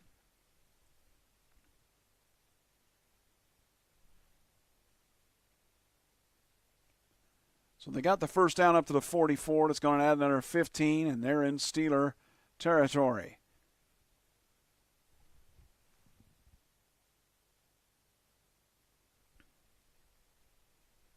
(3-3). 11:45 to go in the second quarter. Steelers and Dallas.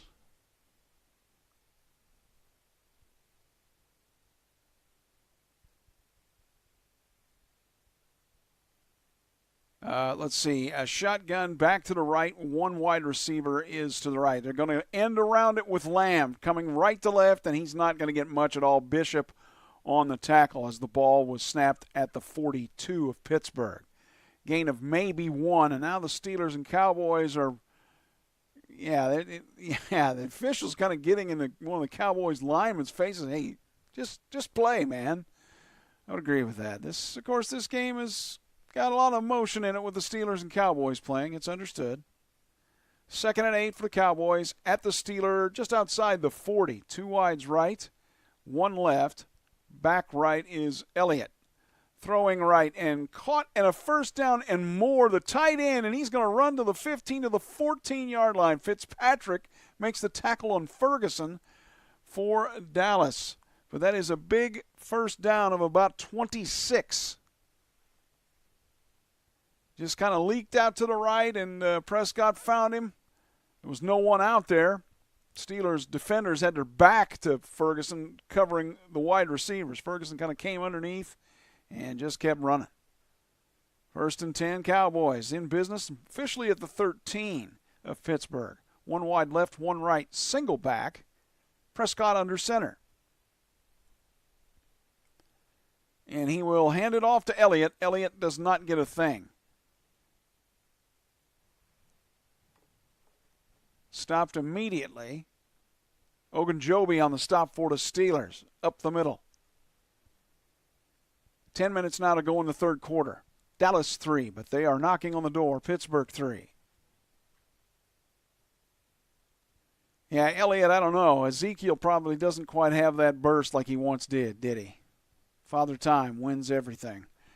Trips, or 3 wides left, 1 right. Back right is Elliott, shotgun. 2nd and 11 at the 14 for the Cowboys, at the 14 of Pittsburgh. In trouble. He throws it away to the left. Turpin was there, but he was trying to throw it away was Prescott. It'll be 3rd down and 11. 9:32 to go in the first half. After the rain thunderstorm, delayed of hour and 25 minutes to start.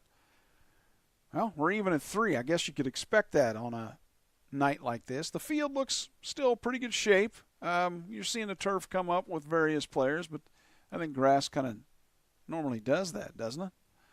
From what my guess is. Now, Tyler Guyton, the offensive tackle for the Cowboys, is down on 1 knee. We'll see what happens there if he stays in or not.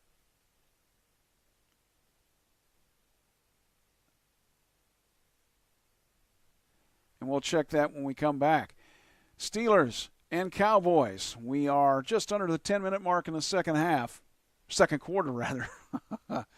3-3. Back in just a moment.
Three Steelers and Cowboys Sunday Night Football with your Uncle Philly, Furious Rally Sports.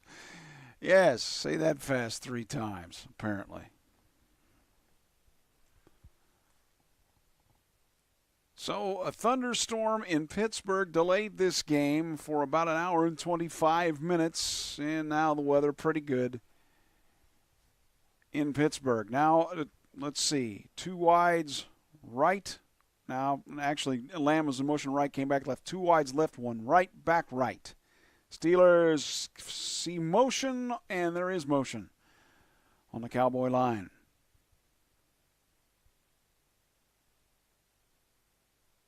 Steele called for the move. He's the right tackle for the Cowboys.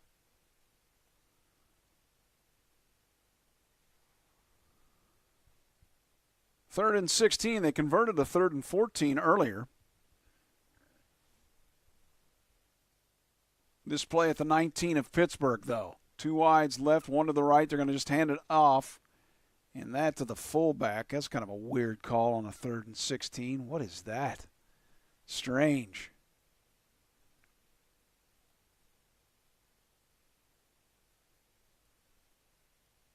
Hunter Lupke with the carry for Dallas from North Dakota State in his second year. Field goal from Brandon Aubrey. This should be a piece of cake. Mr. 65-yarder. That's not what this one is. This one is 33 from the right hash mark. Snap, hold, kick. Snap was a little high. It is good, though. To describe it, probably what? About a yard inside the pipes, about probably 7/8 the way up it. And so the Cowboys lead it. They get a field goal. It took, let's see, just over 4 minutes, and at 8:51 to go in the first half, second quarter. It's the Cowboys 6 and the Steelers 3 on Sunday Night Football. Back in just a moment.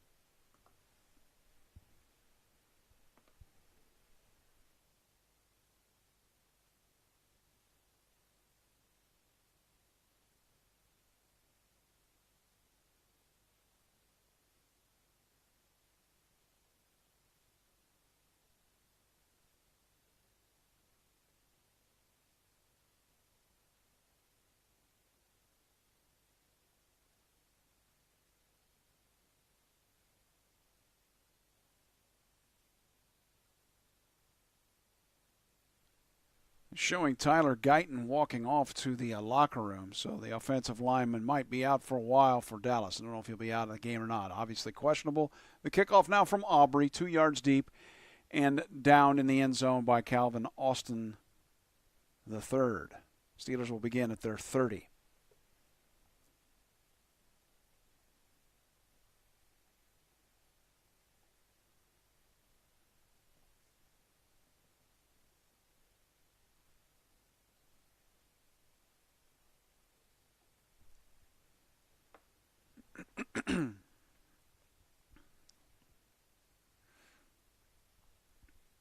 Okay, so Fields is under center, I formation here, and they will hand it off to Najee. And Harris will try to move to get to about, he'll get about 4.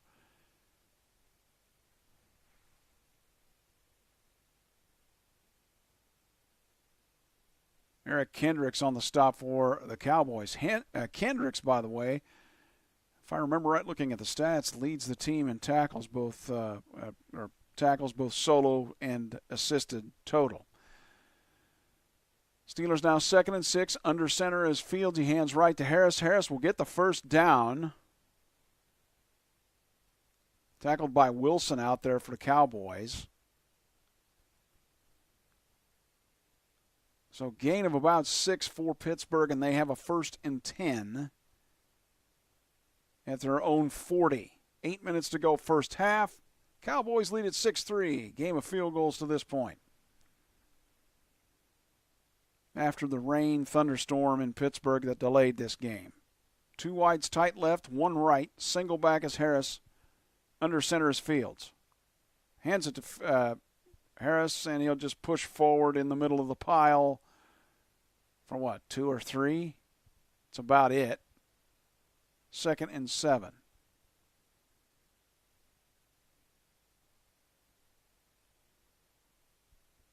$7:23 and counting to go in the first half. Cowboys by a field goal, 6-3.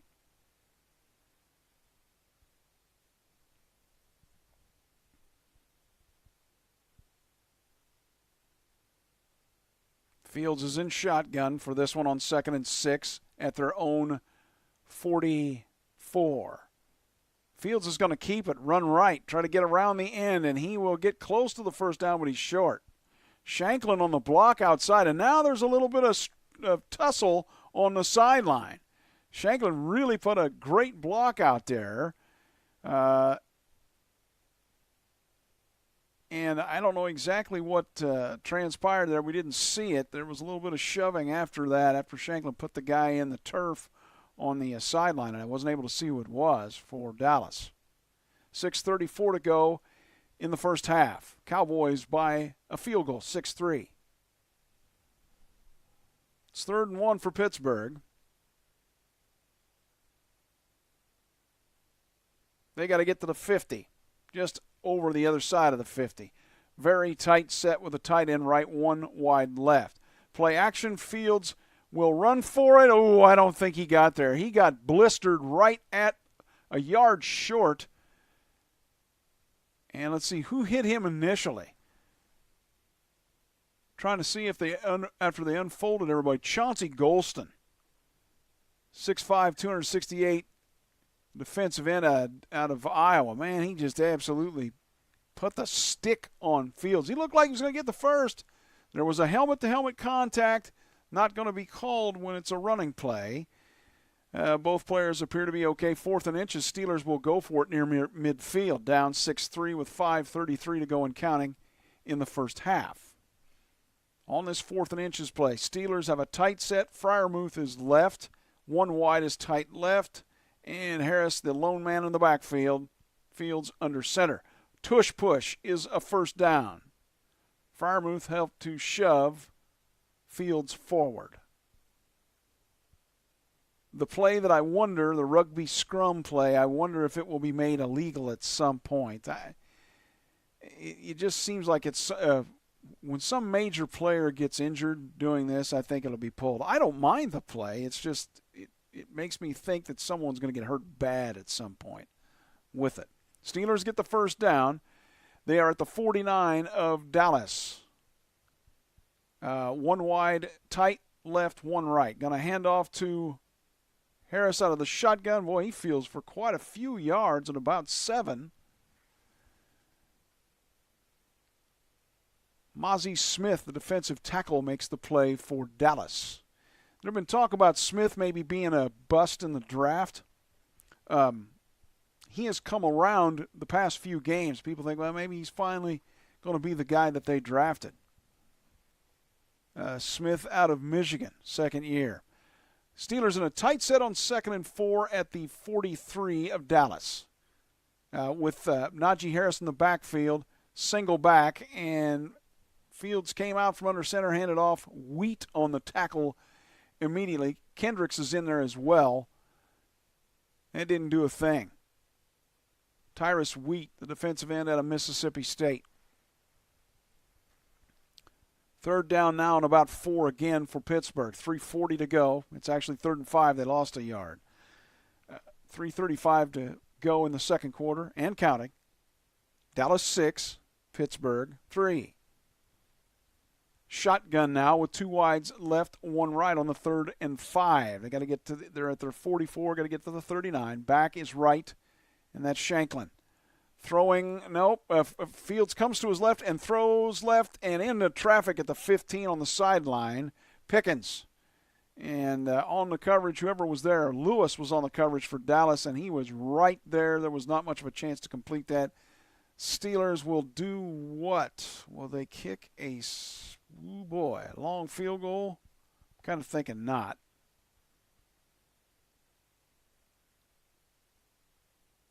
Nope, they'll punt. Corliss Waitman back to punt for the Steelers.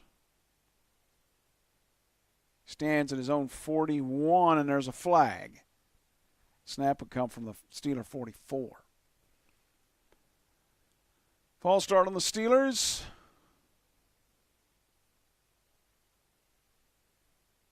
It's Robinson, 93. Called for that. Again, the Steelers are punting out. Standing at his 36 is Waitman. Gets the snap. Off his left foot. And going to be fair caught at the 15 by Turpin. He had that 43-yard return of the opening kickoff. Set up the Cowboys' first points. 3:05 to go in the second quarter. It is Dallas 6, Pittsburgh 3 on Sunday Night Football with your Uncle Philly and Furious Rally Sports.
Six 3. Cowboys over the Steelers. 3:05 to go in the second quarter.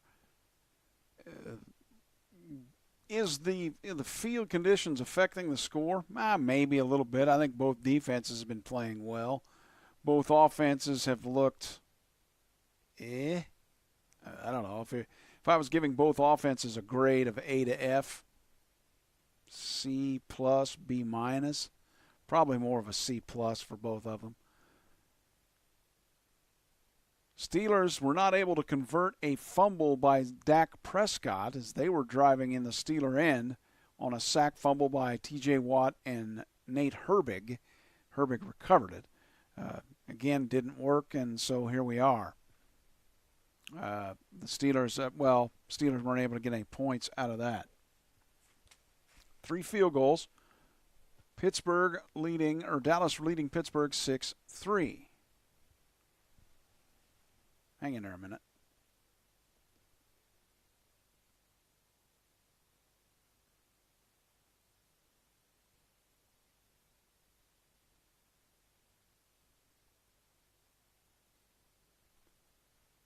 So the first down pass there dumped by Prescott to Ferguson, his tight end, who blocked, and he just kind of leaked out, and he got to about the 21. With 2:34 to go in the first half, 6-3 Dallas. They started their own 15. Back to throw is Prescott, throwing right, incomplete. One of his tight ends he was looking for didn't get him, out of bounds, and it'll be 3rd and 4.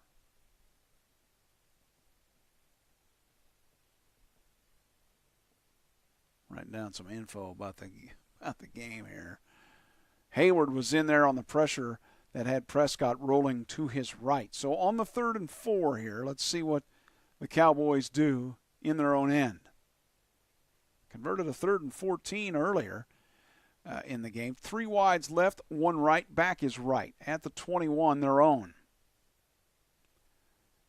And Prescott has some time. Throwing left sideline, has a man wide open at the 47. He's down to the 40, 35 out of bounds at about the 33 before being shoved out. Great play. You talk about being wide open.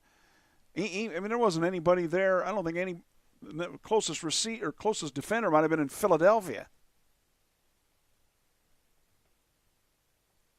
Catching the pass, Jalen Tolbert.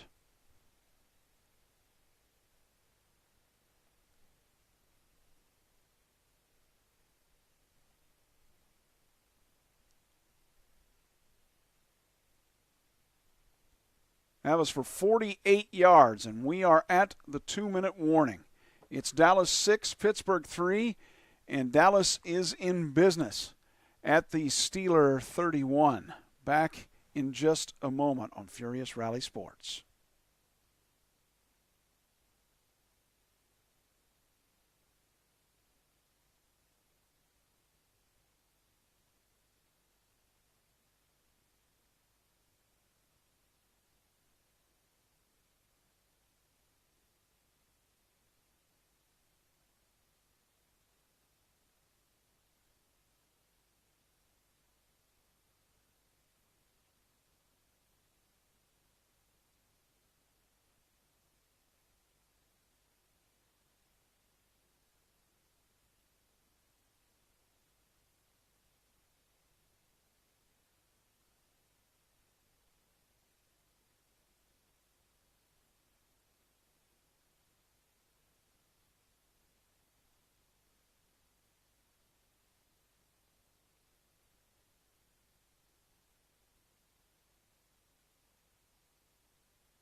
Boy, I want to tell you, that play, wide open, Tolbert catching the pass for 48 yards from Prescott down the left sideline.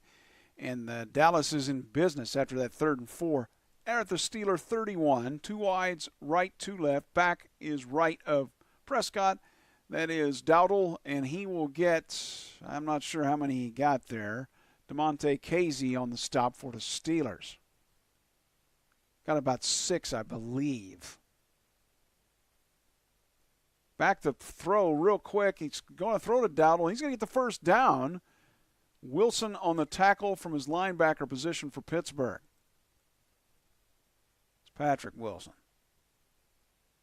Or a Peyton Wilson. What did I say, Patrick? Yeah, right. 1:24 to go in the first half. Cowboys trying to add to their 6-3 lead at the 20.5 of Pittsburgh. 2 wides left, 1 right, back right. Throwing to the tight end Ferguson, and he will get about 6 or 7 diving forward. It'll be a 2nd and 3. 104, 103 left in the first half. Cowboys trying to convert this into a touchdown. 2nd and 5 at the Steeler 15. Back to throw. Prescott, left side of the end zone, picked off. Picked off. What? Oh, a terrible throw by Prescott. And a great interception by the Steelers. I believe he was in the end zone. Dante Jackson on the pick for the Steelers. In the left corner of the end zone, I think Prescott saw something and then Jackson stepped in front of it. Prescott's pass looked confident, but it was intended for CeeDee Lamb. And the interception by Dante Jackson. That's something he'll remember against Dallas. Saves the field goal try, or at least for the Cowboys. Maybe even a touchdown the Steelers may have saved.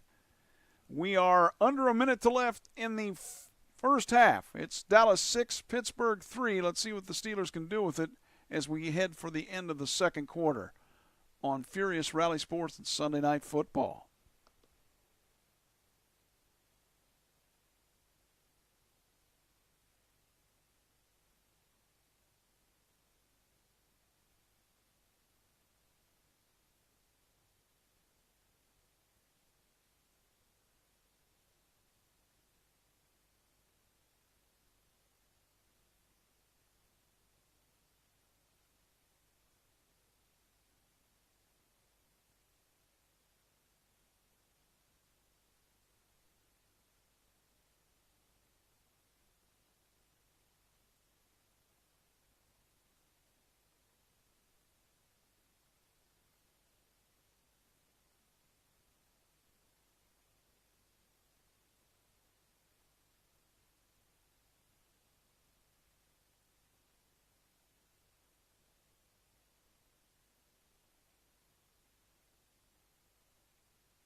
So Dante Jackson on the interception of Dak Prescott on a 15-yard pass that was intended for CeeDee Lamb in the front left corner of the end zone as the Cowboys were moving left to right.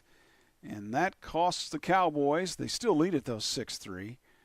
Great interception by Dante Jackson for Pittsburgh. Now, the only thing is, he picked it off, and he was kind of in the end zone and kind of out. This might be right on the goal line. So this may not be. It's actually going to be marked at the 2. Steelers got to come out here on 1st and 10. Singleback said it's given to Shanklin, and he will – Shanklin?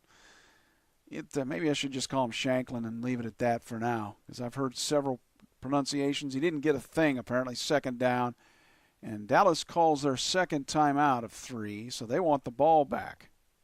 Again, with 48 seconds left on the clock and the lead of 3 by Dallas. So if you were to ask me who's played better and who's shown, who's shown something, really, Dallas has had more of the big plays. CeeDee Lamb converted a 3rd and 14 on a catch. I believe that eventually led to some 3 points. Also, that 48-yard catch moments ago by Tolbert, but it was all for naught after the interception. I formation for the Steelers, 2nd and 9 at their own 3, so they did give him a yard. Shanklin comes out and comes right, and he gets, 3-4? Maybe. The Cowboys elect to stop the clock here with 45 seconds and take their final timeout. If I'm Pittsburgh, I go ahead, run the football.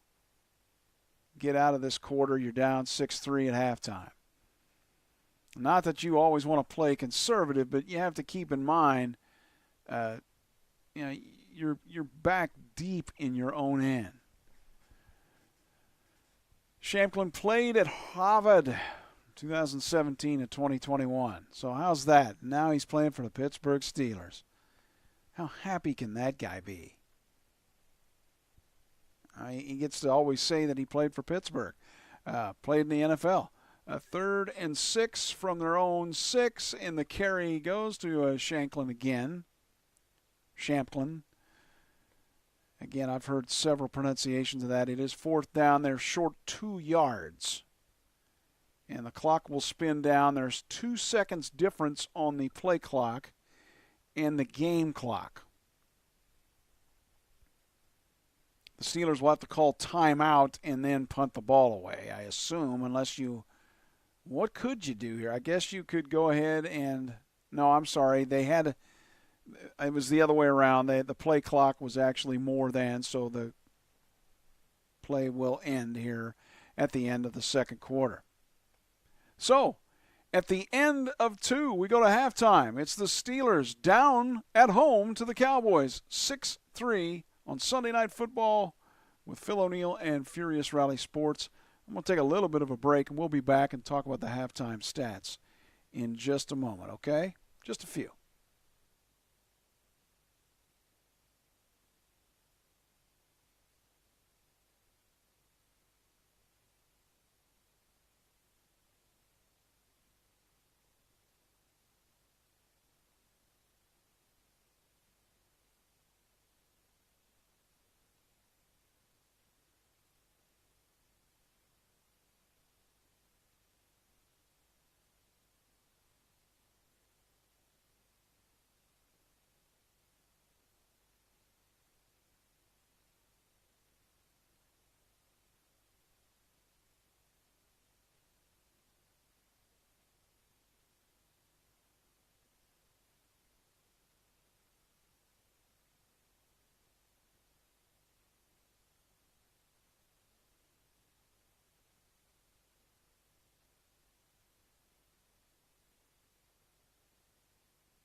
Okay, halftime at Pittsburgh Sunday Night Football.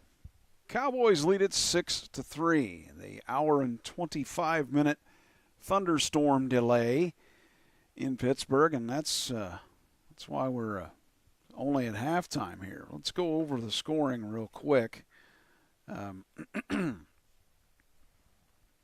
Cowboys got a great return from Cavante Turpin of the opening kickoff, and it was a fantastic one. From this goal line, he took it 43 yards.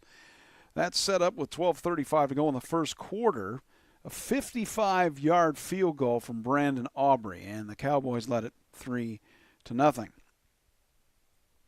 Steelers answered. They began at their own 25, and with 7:33 to go in the first quarter, Chris Boswell hit a 41-yarder, tied the game at 3.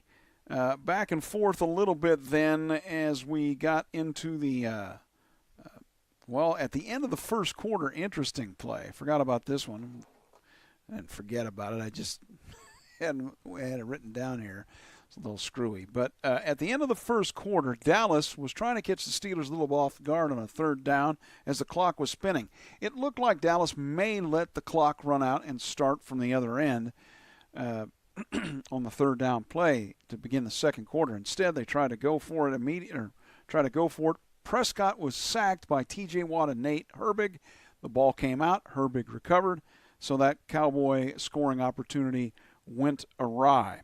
That was about at the 24-yard line there for Dallas, where they fumbled the football.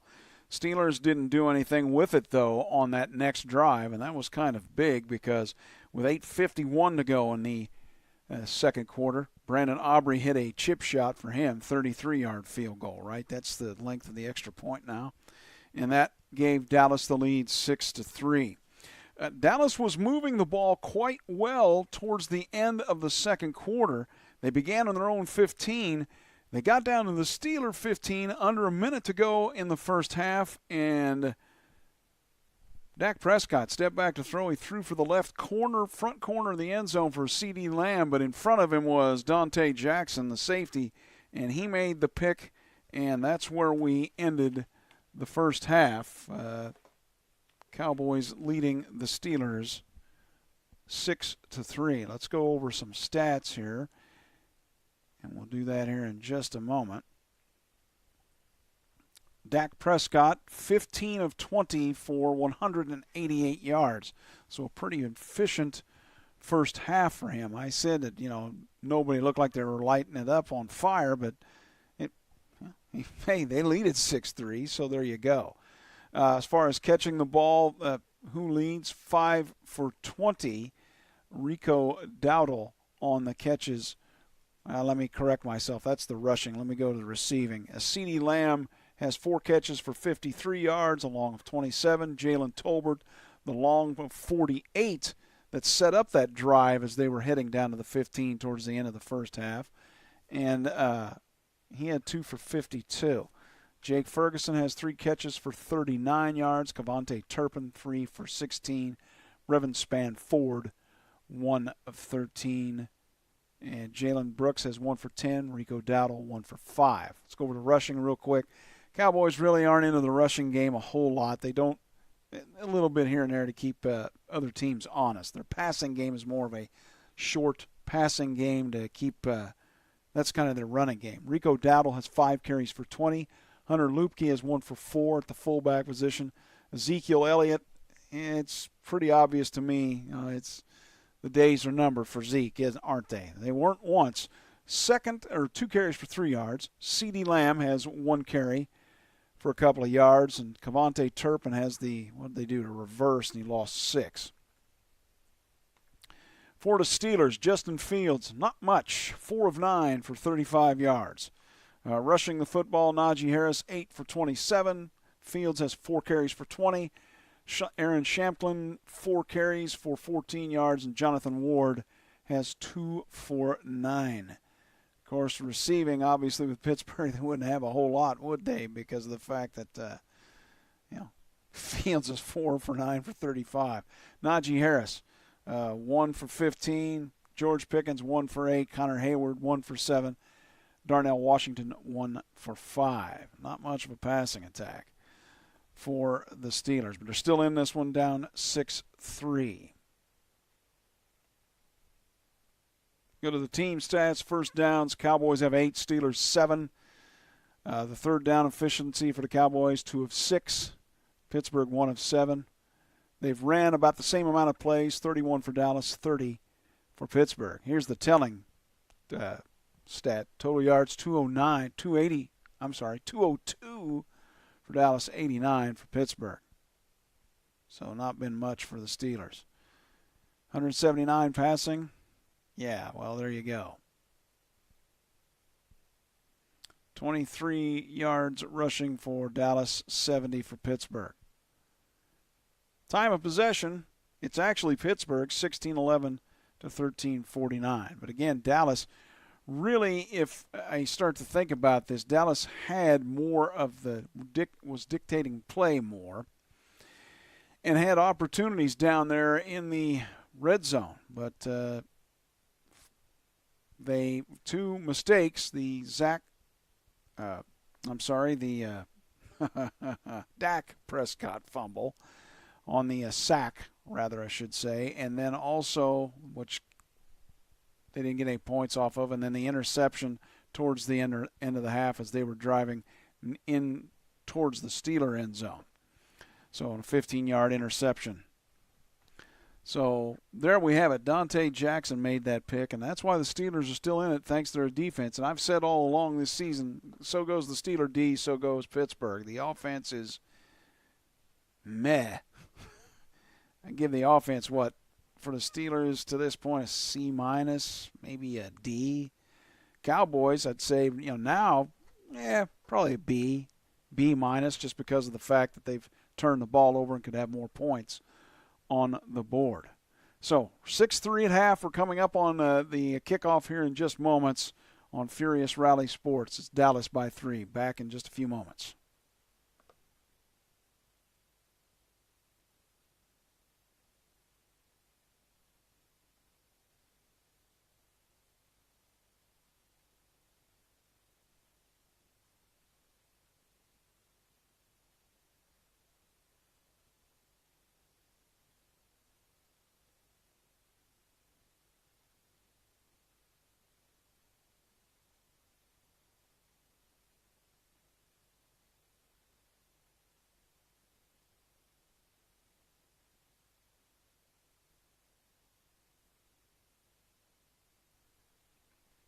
Starting the third quarter, Cowboys leading the Steelers at Pittsburgh after the 1 hour and 25-minute thunderstorm delay.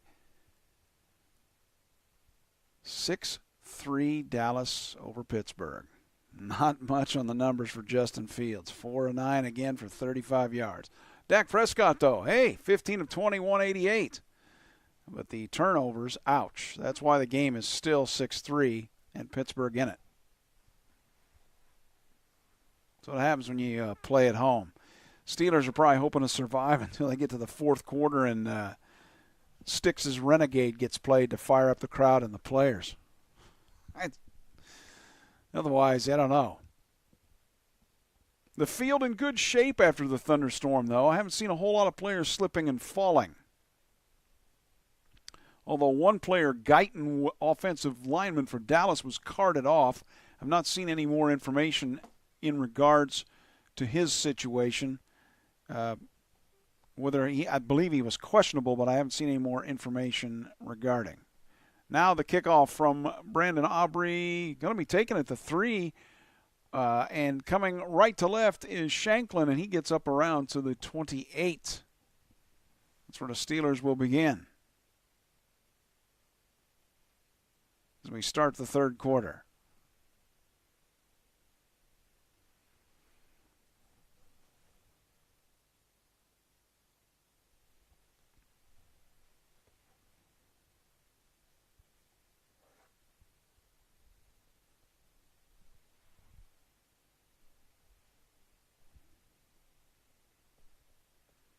Back to throw. Fields are rolling, trying to avoid a sack, and he comes back running. He ran to his right now, came back to his left, and just threw it away. ugly-looking play there. Steelers are going to be called, I think this is going to be called grounding, as there was no receiver in the area. I'm assuming it's because Fields came back and got into the tackle box. My assumption always had been if you ran right, you ran out of the tackle box, then all bets are off. But are they going to call a hold here?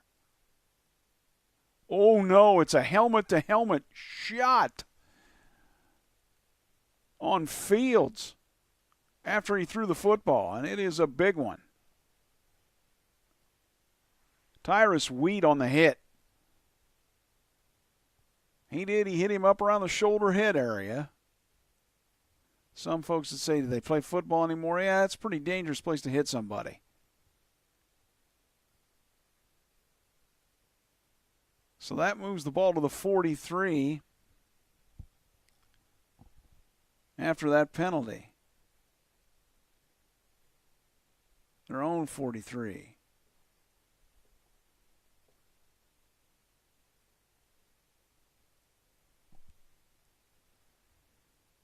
Wow, you got a backup quarterback. Steelers don't even have Russell Wilson. It's Kyle Allen if he has to come in. Fifth different team. Oh, my goodness. Fields seems to be okay. Russell Wilson is on the sideline as the third emergency quarterback, so he's inactive unless the other two would go down due to injury. As we are 14:46 in the third quarter, just started it. Cowboys by 3, 6-3. Yeah, Wheat really did hit him up high with the helmet. And I think they're going to probably call Fields to the sideline, and he's going to be evaluated. He hit the ground very hard. Wheat was not, I don't think, intentionally trying to hit Fields up that high. He went in there hard, and boom, he got Fields right up in the helmet area. I think he's being independently evaluated up high for a potential concussion. Is Fields. Officials are talking to him now.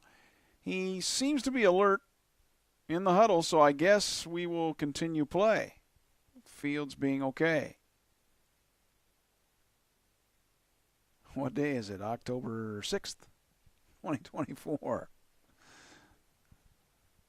And now they are going to call him to the sideline after all of that. Official grabs him and says, hey, you need to go to the sideline. All right, so they're going to go through the independent evaluation, or whatever they call that. And Fields is going into the blue tent he's running right in there. I'm sure he'll be back, I think. So Kyle Allen will be called upon for the Steelers. What a weird football game this has been. Thunderstorm delay, and now they go to the substitute Kyle Allen because Russell Wilson's not available, although he is as the emergency third-string quarterback, and he may be called on here at some point. Who knows? Steelers with Allen at under center now, I formation from their own 43 down 6-3. Just started the third quarter.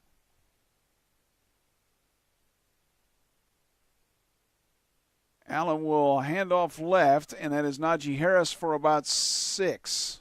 Up to around the 48, somewhere in there, 5-6. It's going to be a little bit before it takes them a little bit to evaluate players for the concussion. So Allen will probably be in here the entire drive for the Steelers. 5 different teams he's been with. He's in the shotgun now with Harris to his right. 1 wide left, now 3 right. Cowboys showing 4. They rush 5. Allen over the middle has Freiermuth and a first down up to about the 34. Muth, the ball comes out at the end, but he was being held around and the whistle had been blown. And the first down for Kyle Allen is 1 pass in the game, makes a nice completion. Moves the Steelers into Cowboy territory at the 34.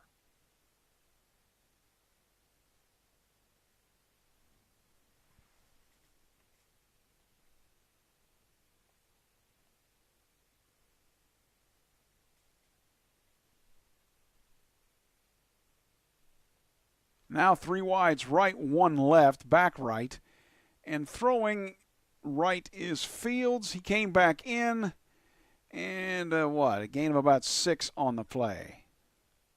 Jefferson on the catch for the Steelers from the wide receiver position. 1 wide, 2 wides left. Pickens is the one on the outside to left, 1 right. And Fields looks, throws over the middle. At the 15, it's hauled in.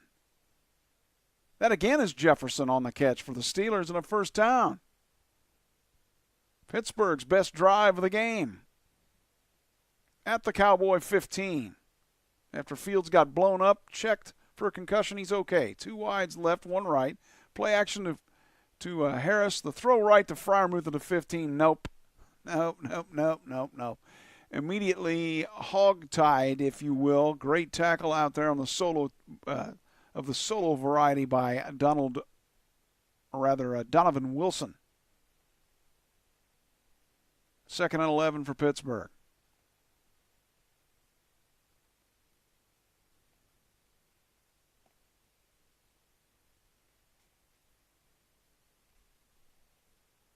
And let's see, Steelers now in a shotgun with the back behind Fields with 3 wides left on the 2nd and 11 at the Cowboy 16. Throws left. Oh, it is Hayward, and he's got a touchdown. Caught it at the 3 and then fell his way into the end zone. Connor Hayward from 16 yards, and the Steelers take the lead on the Cowboys 9-6.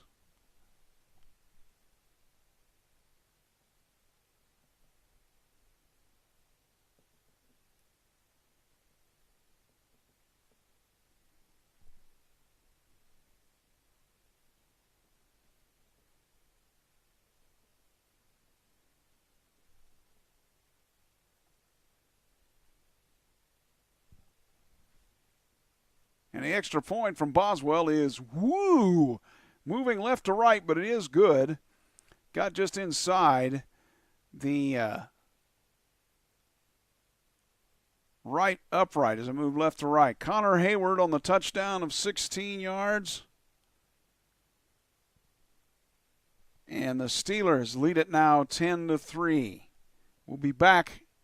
We're early in the third quarter. We'll be back right after this on Furious Rally Sports.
Well, the Steelers finally put together an offensive drive that was, it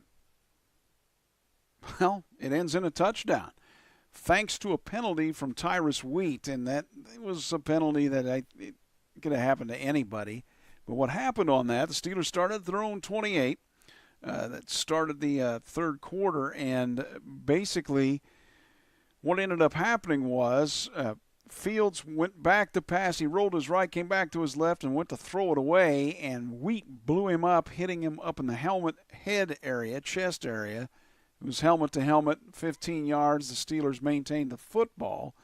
So Fields had to come out for a couple of plays. Ryan Allen came in for the Steelers, threw a completion that kept the drive moving, a first down, and then eventually the 16-yard touchdown pass as Connor Hayward was leaking out to his left. and was able to cut it about the 3 and then able to fall into the end zone. And now the Steelers lead the Cowboys 10-6 with 11:50 to go in the third quarter. The kickoff is fair caught in the end zone, and the Cowboys will begin at their own 30.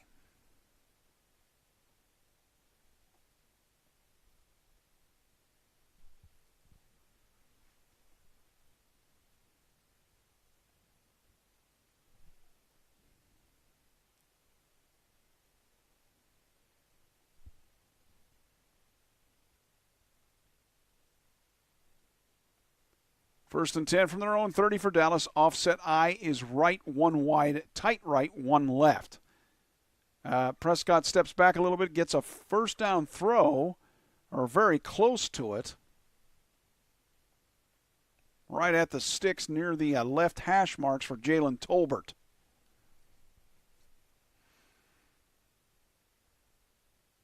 Believe he has the first down at their own 40. 10-6 Steelers. Cowboys really dictated play on the offensive end more, but a couple of turnovers.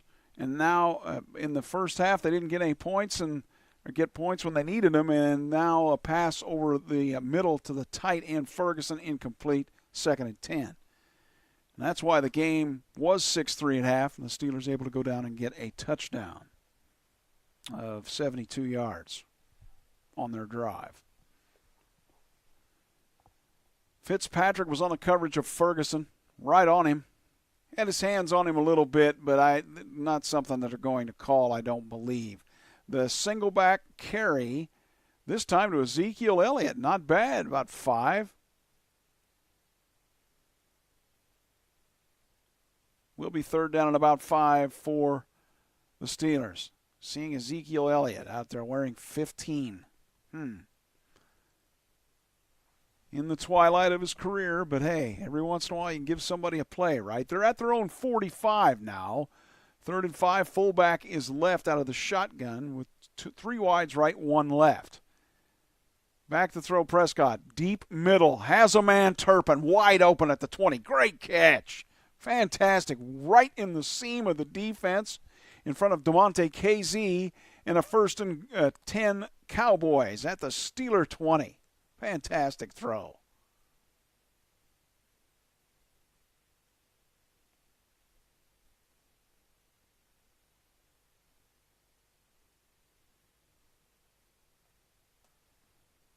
Kevontae Turpin had that great return of the opening kickoff of about 43 yards. 2 wides left, 1 right. Tight end is settled left now, and a back to the left of Prescott in the shotgun as they're at the 21 of Pittsburgh. Steelers may blitz. They do. And knocking it down. Great play. It was that Miles Killebrew. He was coming. He put his right hand. No, it's Elliott that made the play. And he put his hand up and knocked it down. It'll be 2nd down for the Cowboys and 10.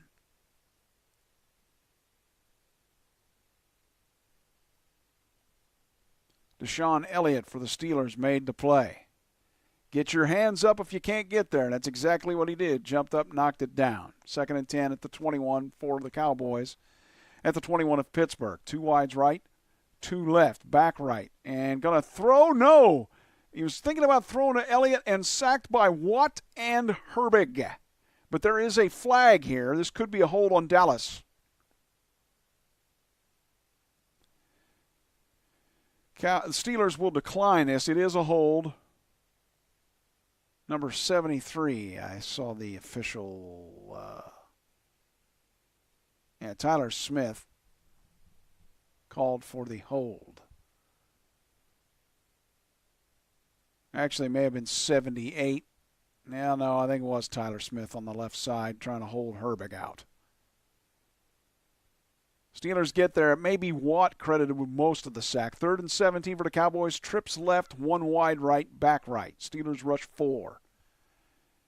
And throwing left to right to the 20, Ferguson. He's basically end over tea-kettled by Minkah Fitzpatrick. And the Cowboys, guess what they have to do? Kick another field goal. Disappointing after that great completion pass on the drive earlier. Brandon Aubrey now. Chip shot for him. Mr. 65-yarder earlier this season.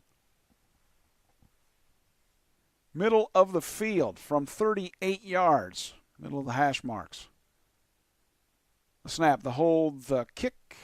Ooh, it's blocked. It is blocked. The Steelers, it doesn't matter who recovers, but Pittsburgh has it. I'm not sure who got his hands on it.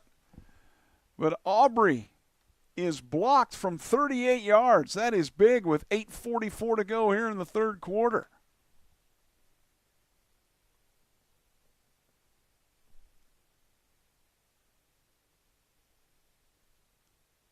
I'm not sure who got there, but it doesn't matter. It's the Steelers having the football and blocking the Cowboys' field goal try. 10-6 the Steelers lead about midway through the third quarter. Sunday Night Football back in just a moment on Furious Rally Sports.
So it's Isaiah Loudermilk for the Steelers that gets the field goal block. Where's number 92, the defensive tackle out of Wisconsin, 6'6", 293. It's a big fella, fourth season. Couldn't tell who got his hand on it, but it is Loudermilk, and that's big. If the Cowboys lose this game, they're going to say to themselves, man, we shot ourselves in the foot the whole game. So 2 turnovers and a blocked field goal. 2 turntables and a microphone. Steelers start from their own 27 is where they're actually officially marking it. 2 wides left, and now I formation. Play action, throwing to Harris now. He leaked left, and he's got a first down and more. He's up to the 40, 45 before being wrestled out of bounds by Hooker, the defensive back.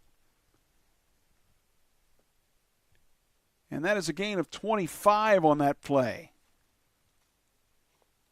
Or 18, rather. Correct myself. Pass from Fields to Harris. He almost dropped the pass, and away he went. So it was kind of a screen setup coming left, and Harris just kept rambling. At the 47, their own. 2 wides right, 1 left. Steelers lead the Cowboys 10-6, 8:04 to go third quarter. Back to throw, Fields. Out of the shotgun. He comes to his right. He's under pressure, going to throw it away.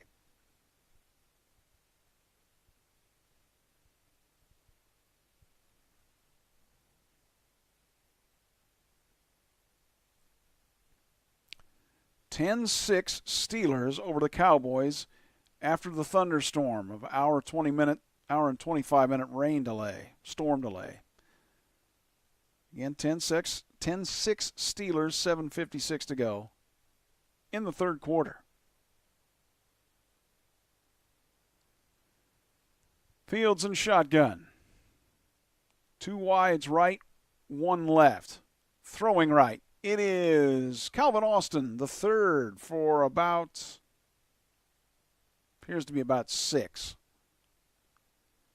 Steelers offense looking a little better than the anemic first half they had. I've always said adjustment you make at halftime. Now back to throw quickly left, and George Pickens. Dude, it was on your hands, went right through it. And the Steelers will have to punt. It's 4th and 4. They were at their own 43. Let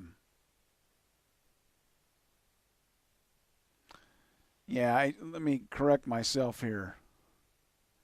They were near midfield and they didn't get the first down. They're at the Cowboy 47. And now back to punt, Corliss Waitman. Off his left foot. Fair caught. Going to show fair catch. And, it bounces just over the hands of an outstretched defender for the Steelers trying to make the play at the goal line. Terrell Edmonds, the safety. And now there's a flag. Let's see who this is on.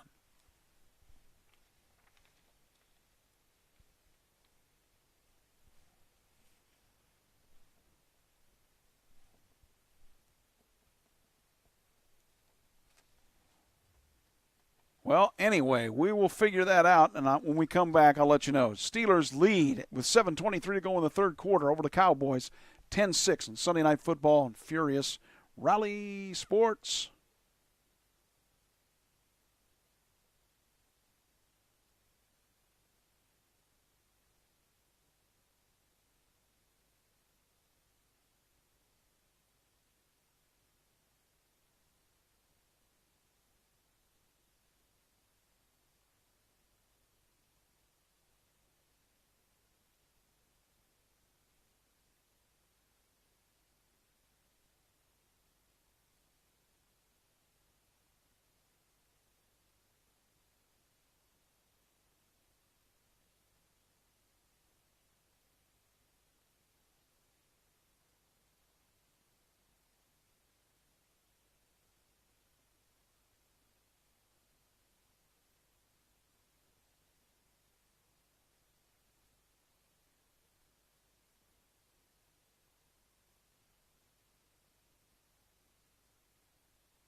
So the penalty was on, the penalty was on Nick Vigil, the linebacker for Dallas, offensive holding on the punt return. So that puts the Cowboys back to their own 10. Most Super Bowl matchups. Highest win percentage in the Super Bowl era, Cowboys 598, Steelers 590. Postseason record since last Super Bowl appearance, Cowboys 5-13, Steelers 3-8. Yeah, not so good, Al. Okay, Cowboys start from their own 10. 3 wides right, back left. Steelers rush 4. The handoff goes to Dowdle, and he'll get about 5 along the left hash marks. Look like Patrick Queen on the stop for the Steelers.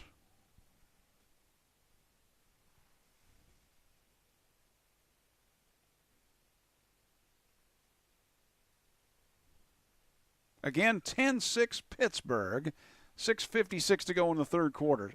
Cowboys at their own 16, 2nd and 4. Offset I, right. Now the fullback lines up in a straight I, 1 wide left, 1 right. Handoff is to Dowdle again. Fitzpatrick hits him, but he's able to feel for the first down marker at the 20, and I think he's got it. Or not. The official showing about a half yard short of it.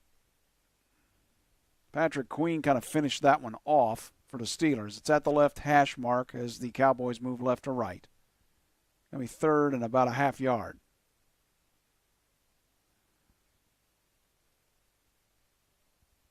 Cowboys with a tight set, 2 wides kind of stacked right, 1 left, now 1 in motion, right to left. Now back to the left is the fullback, and he gets the first down before Queen and, let's see.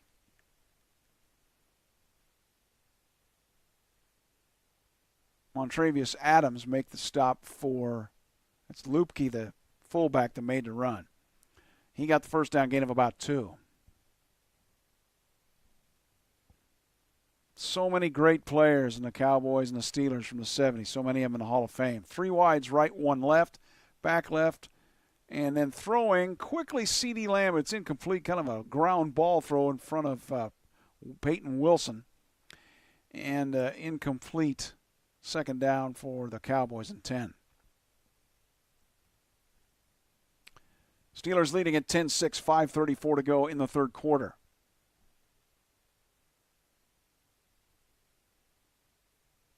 They're at their own 20.5. Trips right, 1 left. And throwing is Prescott, and he has his tight end Ferguson. He's rambled, had some good catches and played pretty well. A gain of about 13 on the play for Dallas. Just finding the seams and getting open. That's what a good tight end does, right? Sits down and the defense says, give me the football. Jake Ferguson on that catch. Nate Herbig almost got there, and he did, but he was able to not fall on Prescott to get the penalty. 2 wides, tight left. Now the handoff to under center, and oh my goodness. Great run by Rico Dowdle. Gain of about 12, straight up the middle there. Good blocking by the Cowboys to seal pretty much everybody off. Some missed tackles by the Steelers. Keontae Benton missed a tackle in there. And Dowdle just able to feel for about 12 or 13. They are up to the Steeler or their own 47. Drive began at their own 10, and now a penalty, or is there a timeout with 4:23 to go in the third quarter? Flag. False start on the Cowboys. They'll send it back 5. CeeDee Lamb. And, oh, boy, Nate Herbig limping and going into the blue tent. Oof. That hurts the Steelers, that's for sure, as well as he's played tonight. Alex Highsmith is out due to injury. So the Cowboys now face a 1st and 15 from their own 42. Trips left, 1 wide right, back right. Steelers blitzing? Looks like it. Flag, though, and I think motion again on Dallas. Yep.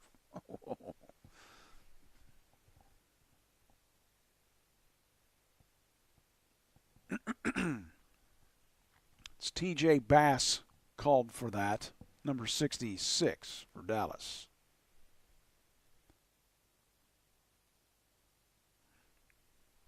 He's an offensive guard, his 2nd year out of Oregon. Cowboys going backwards. Wonder what the story is with Nate Herbig in the tent for the Steelers. 1st and 20, 3:59 to go from their own 37. 3:53 to go in the third. 10-6 Steelers, throwing right to one of his tight ends, and that is Schoonmaker with the catch. Watt comes to the sideline, get a little blow and some water. I think there was a gain of about 7.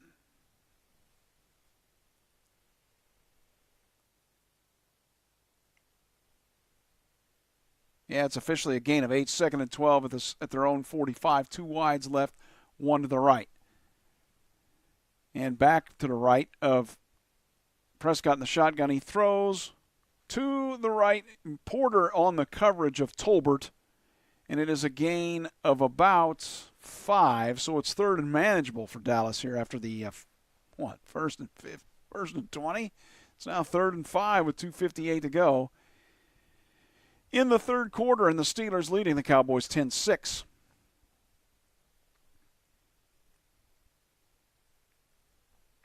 Three wides left, one right, back right for Prescott shotgun. Steelers rush 5. Throwing left, first down at the 41 at the numbers. That's Tolbert that caught it in front of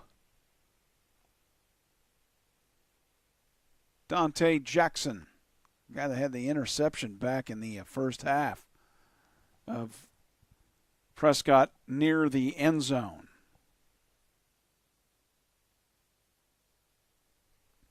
Again, 10-6 Steelers. 2:11 to go, third quarter.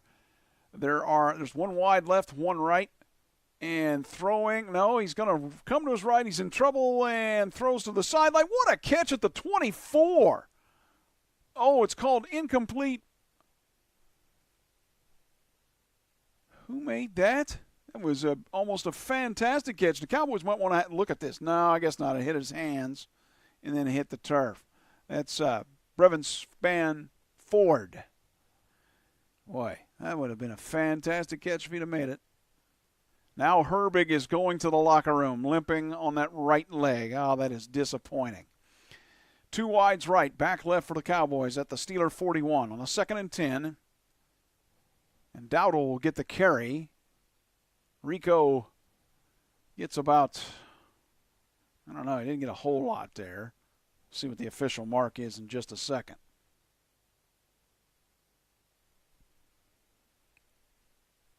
This drive for the Cowboys started back on their own 10. 1:37 to go in the third quarter. They're at the Steeler 38 on a 3rd and 7. Three wides right, one left, back left. It's the fullback that was left. And Prescott's going to step up, maybe run. No, he's sacked. The ball came out, but he's able to get on top of it.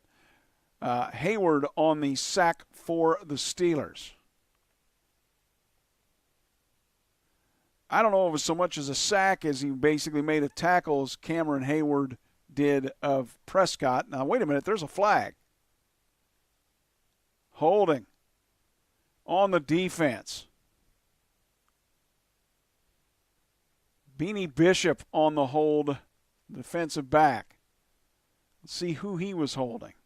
Was he holding Turpin?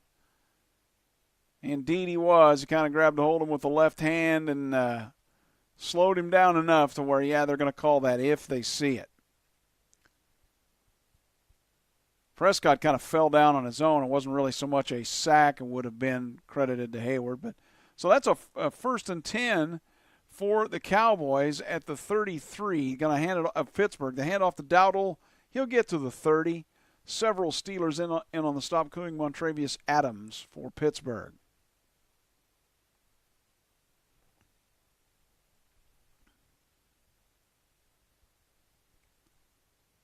Second and 7. Cowboys driving from their own 10. They're trying to put the go-ahead touchdown on the board.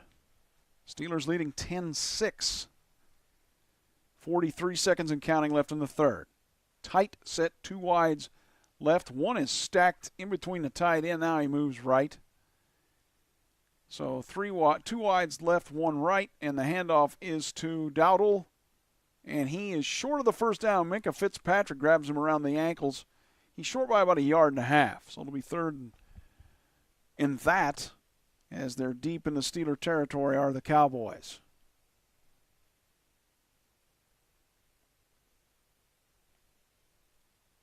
Rico Dowdle on that carry. We end the third quarter. 5 seconds, 4-3. Are they going to get the playoff? Apparently they will not snap it, and that's the end of the third quarter. Well, pretty good drive by the Cowboys, but are they going to cash in or not? We're at the end of 3. Pittsburgh 10, the Cowboys 6. Got a good, exciting finish, I think, coming up on Sunday Night Football here on Furious Rally Sports.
Keep in mind this Cowboy drive that they're continuing here in the fourth quarter, down 10-6. It started with 7:23 to go in the third quarter. And they're down there knocking on the door, the Steelers, at the Pittsburgh 30. So not on the door yet, but they're close. We'll see what happens here. Cowboys, though, if they lose this one, the turnovers, that's going to turnovers, fumbles, that kind of stuff, interceptions. That'll be the thing they look back at. By the way, for the Steelers, Nate Herbig looked like a knee problem with his right knee, went to the locker room. So that does not bode well for the Steelers linebacking core. Already out with Alex Highsmith, not playing tonight. 10-6 Steelers. We start the fourth quarter. Cowboys at the Steeler 24. Two wides right, two wides left, one right. Going to hand it off to Dowdle. He will get the first down. He'll get about to the 22. Dowdle's numbers now coming up a little bit. 11 carries, 54 yards. This drive began at the Cowboys' own 10, 7:23 to go in the third quarter. This is an old-fashioned Steeler drive. At the Steeler 22, the pitch left for Dowdle. Oh, he is blown up. Peyton Wilson comes flying in and makes an absolute mauling tackle. Loss of about 3 on the play by Rico Dowdle on that carry. He was running like he was going downhill. All of a sudden, Peyton Wilson goes, "No, you are not. Sit down." On the turf he went. Great tackle. Great solo tackle out there by Wilson. I'm not kidding you. I think Dowdle, if he gets past Wilson, he goes all the way. Now, back to throw. Prescott rolls right. He finds in the right corner of the end zone. Touchdown to who? Yes, Rico Dowdle. Touchdown Cowboys. That long drive. 8 minutes and 32 seconds. Ends up in a touchdown for the Cowboys of about 23 yards. It was kind of a busted-looking play. By the way, Elliott fell down on the coverage of Dowdle. So the turf, as we talked about earlier with the thunderstorm that delayed this game, maybe it did affect that situation. The extra point from Aubrey is good. Cowboys now lead it 13-10.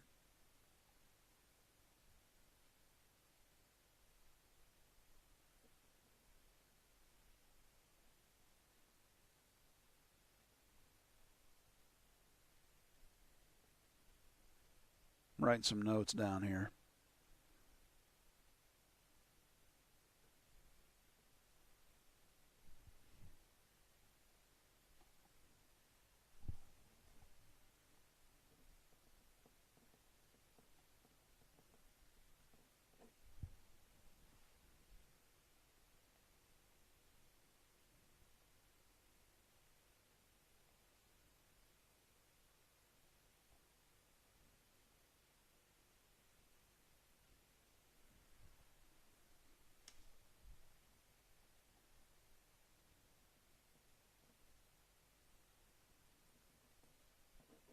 Okay, so 13-10 Cowboys with 13:51 to go in the fourth quarter. We'll be right back here in just a moment on Furious Rally Sports.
Wow, the Cowboys took 8:32 off the clock. That's an old-fashioned Steeler drive. 90 yards from their own 10 and a 23-yard touchdown pass.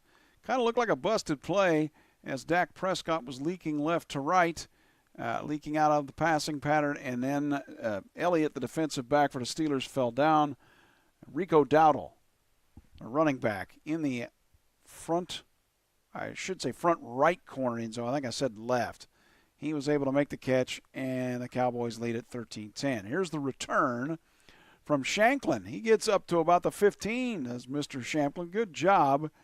And it's pretty good up to around the, I say 15 to the 35. Good return for the Steelers. That's where they'll start.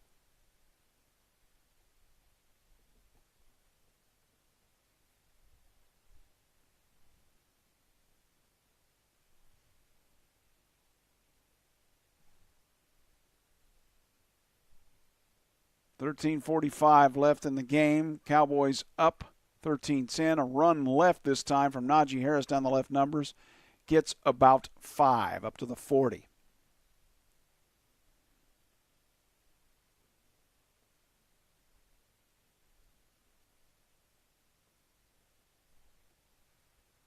Mike McCarthy from Pittsburgh, PA. Just showed him on the screen. 13-10 Steelers, 13-15 and counting to go in the game. Steelers have one wide left, one right. And the play action to Harris out of the backfield and throwing right. Now, nobody there. Pickens. Pickens looks like he's a little upset, but he was not open. Diggs on the coverage for the Cowboys.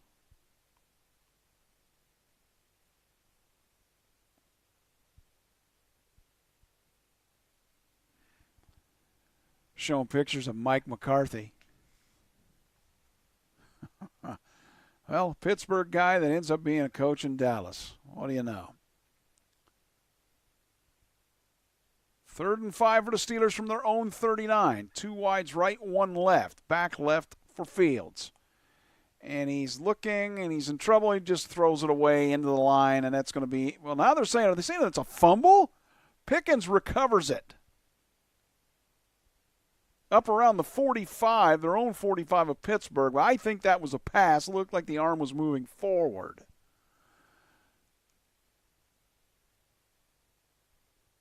So what? They're going to say that play is the Steelers are trying to call people up the line like, get this play going. Wait a minute. The official's going to say, we're going to look at this. I think it's a forward pass.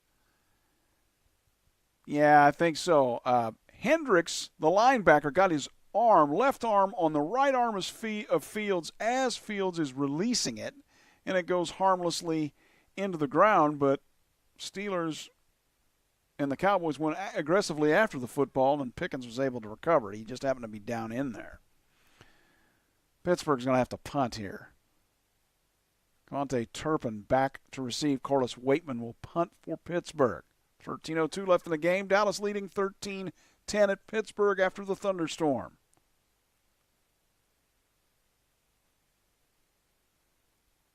Waitman's punt off his left foot.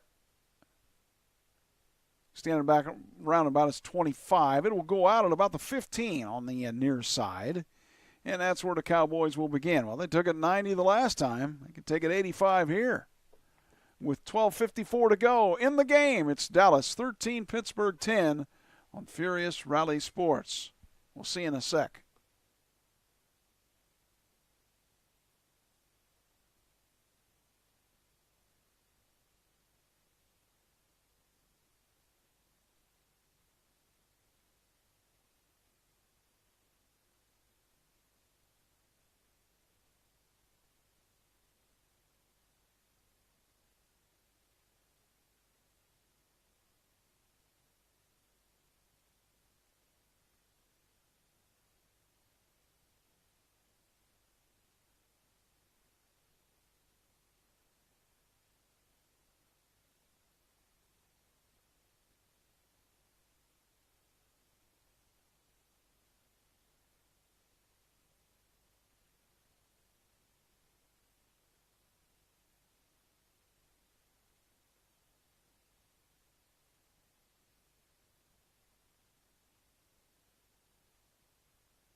Well, for those wondering about stats, yeah, Dak Prescott has had quite the evening after the thunderstorm delay of an hour and 25 minutes.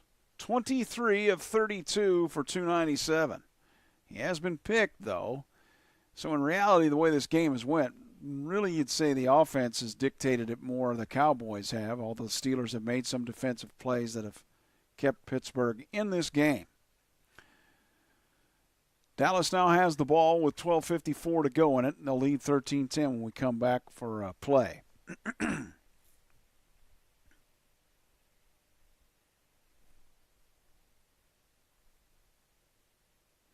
One of the concerns for the Steelers, as I mentioned, their linebacker Nate Herbig went off the field. They put him in the blue tent, and then they took him to the locker room. He was limping on his, I believe, his right knee, right leg, and that's never a good sign.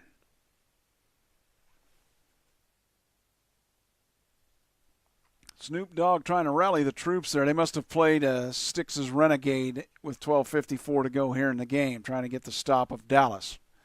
They start at their own 14 officially. 3 wides right, 1 left. The throw knocked in the air and incomplete. Somewhere on the Steeler line.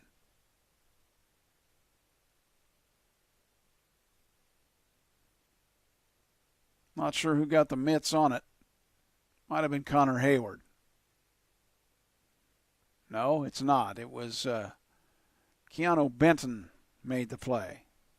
I thought Hayward was in there. It was Benton. 2nd and 10 for the Cowboys from their own 14. 2 wides right, 1 left. Tight end is right.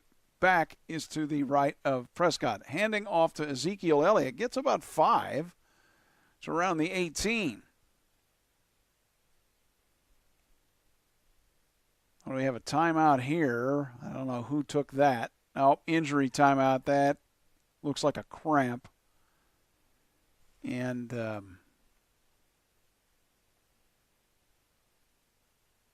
Zach Martin, the offensive guard for the Cowboys. By the way, Zach is out of Notre Dame, 6'4", 315, 11th season. So we'll find out what's going on with him and be back. 13, what am I talking about here? 13-10 Cowboys. With 12:50 to go in the fourth quarter. We'll be back in just a few moments on Furious Rally Sports.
Believe I saw somewhere online, I'd have to go back and look at that again, that the Steelers' defense at home, immediately after the Styx song Renegade is played, they usually get a 3 and out or force a turnover. That was an amazing stat that I read. I can't remember exactly what the numbers are, but that's pretty impressive.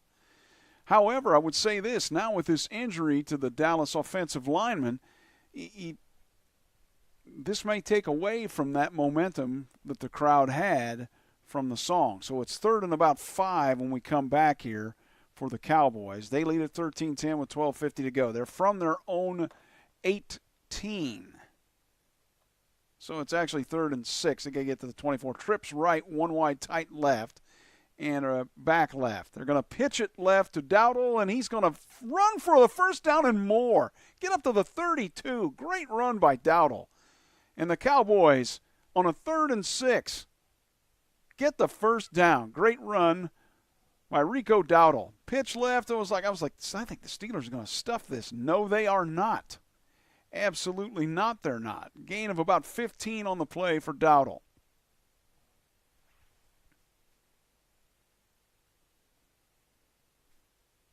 Cowboys now with 2 tight ends right, 1 wide receiver right, 1 left.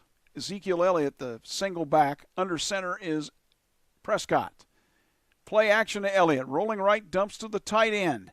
And let's see, that I believe, trying to figure out who that was here. Hang on a minute. It's Brevin Spanford on the catch. Gain of about 8. Officially 7. 2nd and 6 for the Cowboys. Started on their own 15. And the Steelers playing Renegade does not do the trick this time. At their own 38. Trips left, back right for the Cowboys and Dak Prescott. They're going to hand it to Ezekiel Elliott. Going to run straight ahead up the right hash marks and get the first. Hayward on the stop for Pittsburgh. A little bit of jawing between the players here. And now a flag at the end. Flag there, and I think it's on maybe on the Steelers and Keanu Benton.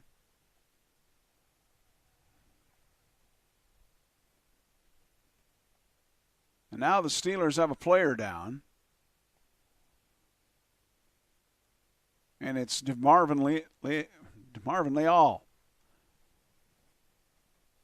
Rather, Leal, I should say, the outside linebacker from A&M. Personal foul.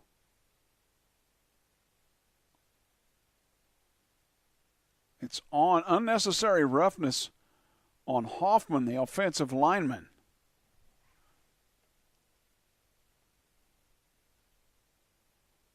That is on Brock Hoffman. It's after the play. He shoves Benton, and Benton shoves him back. And then he comes right up and gets in his grill, helmet to helmet. And, yeah, I get it. You're in the trenches. I can understand where emotions get a little high. Somebody's throwing on you, trying to throw you around. You're trying to throw them around. I get it. Must have been something that Hoffman said. I don't know. Makes it a 1st and 25, though, for the Cowboys. 10:55 to go. They're still attending to DeMarvin Leal for the Steelers.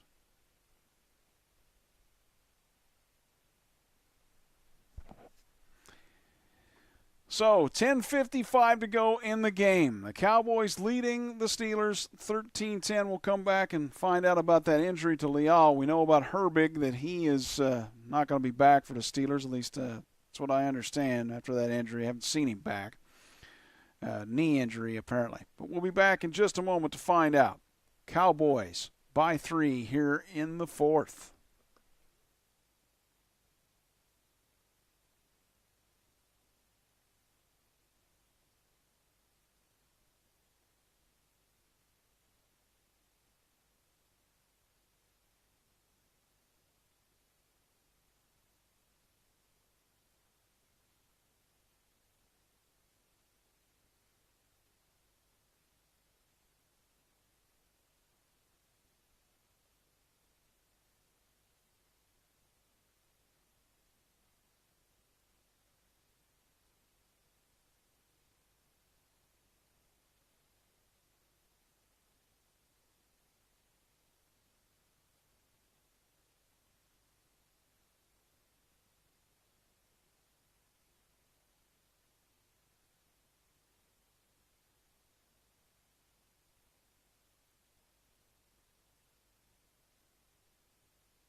Boy, some of these commercials they show in their breaks, it makes me hungry.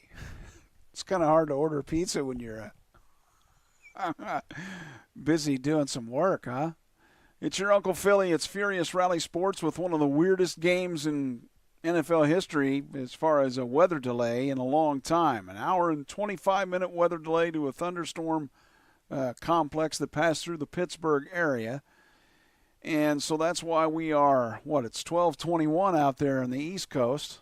And the Cowboys leading 13-10 with 10:55 to go here in the game. Cowboys have made some mistakes, a couple of fumbles and interception. Otherwise, maybe this game would be all Dallas. Steelers defense, as I've said, it's the defense will basically dictate whether they do anything this year. But that's putting a lot on your defense. Back now, Cowboys have 3 wides right, back left at their own 27. Back to throw. Throwing and intercepted. Joey Porter Jr. Got it at about the 27. He's coming back to return it near the 40. Brought down by Ferguson at the 36. Interception, Joey Porter with 10:28 to go in the game. Joey Porter Jr., that is. Second interception of Dak Prescott in this one. Cowboys have turned it over now officially 3 times. I think I'd said 3 turnovers previously. So, is that right? I think that might have been the 4th one. The pass intended, it was too long. It was intended for Jalen Tolbert. Not exactly the best throw from Dak Prescott. But they do still lead it. The Cowboys do 13-10. Steelers from their own 37. Pitch right. This is Najee Harris.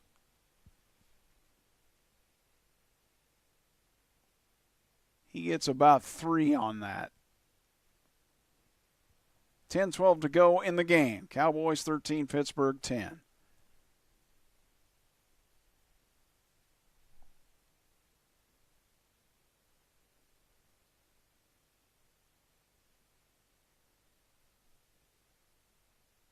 Steelers from their own 39 on the 2nd and 7. Fields keeps it right. He's brought down by Kendricks, gain of about 4.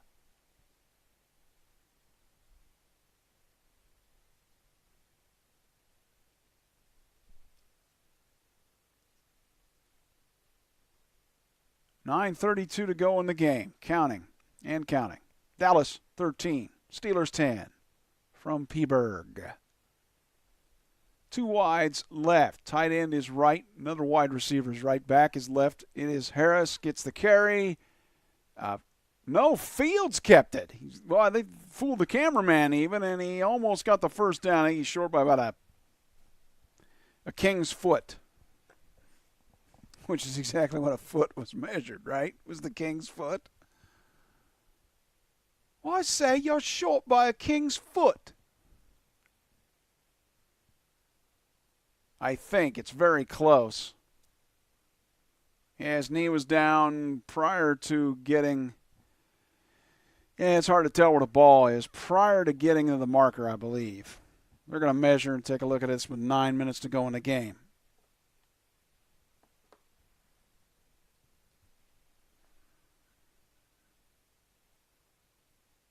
Bringing the sticks out now. Someone has mentioned we're using chains. Why don't we use something else? It is a first down. Half the football.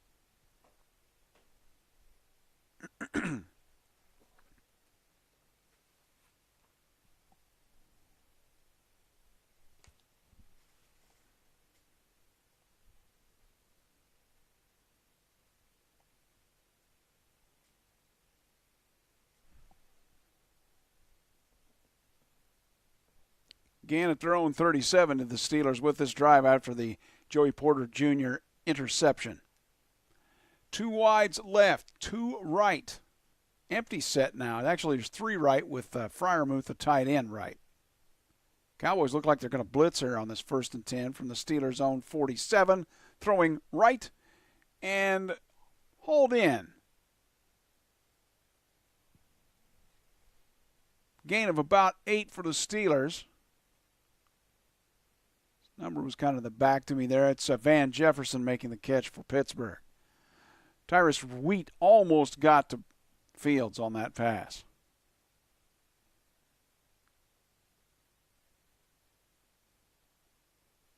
$8:20 and counting to go. 13-10 Cowboys. Steelers on the move at the 45 of Dallas. Singles back set. Under center. Pitching left is Fields, and Najee gets close. But he didn't get there. Going to be short by about a half yard, I think. Maybe a yard. Mark Robinson, inside linebacker out of Mississippi, makes the stop.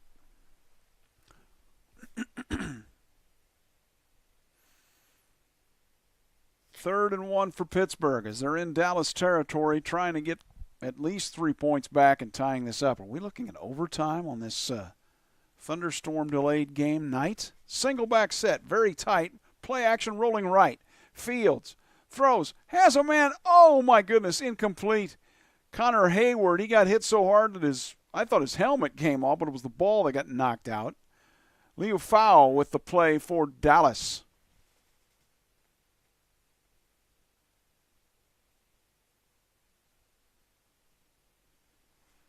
Maris Liufau on the play. Just absolutely blew up Hayward. It was a clean hit, shoulder to shoulder. It was up high, but knocked the ball right out of Hayward's breadbasket. And 4th and 1, Pittsburgh's going to go for it here with 7:30 to go. They've got to get a full yard here up to the 43 of Dallas. Timeout, Steelers.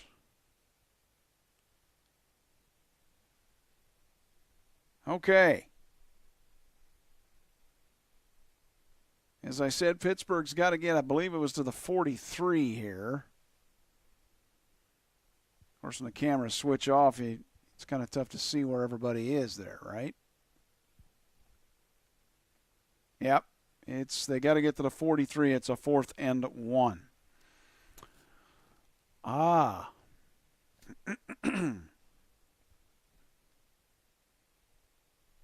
Cowboys leading 13-10. There is 7 minutes and 30 seconds left in this one.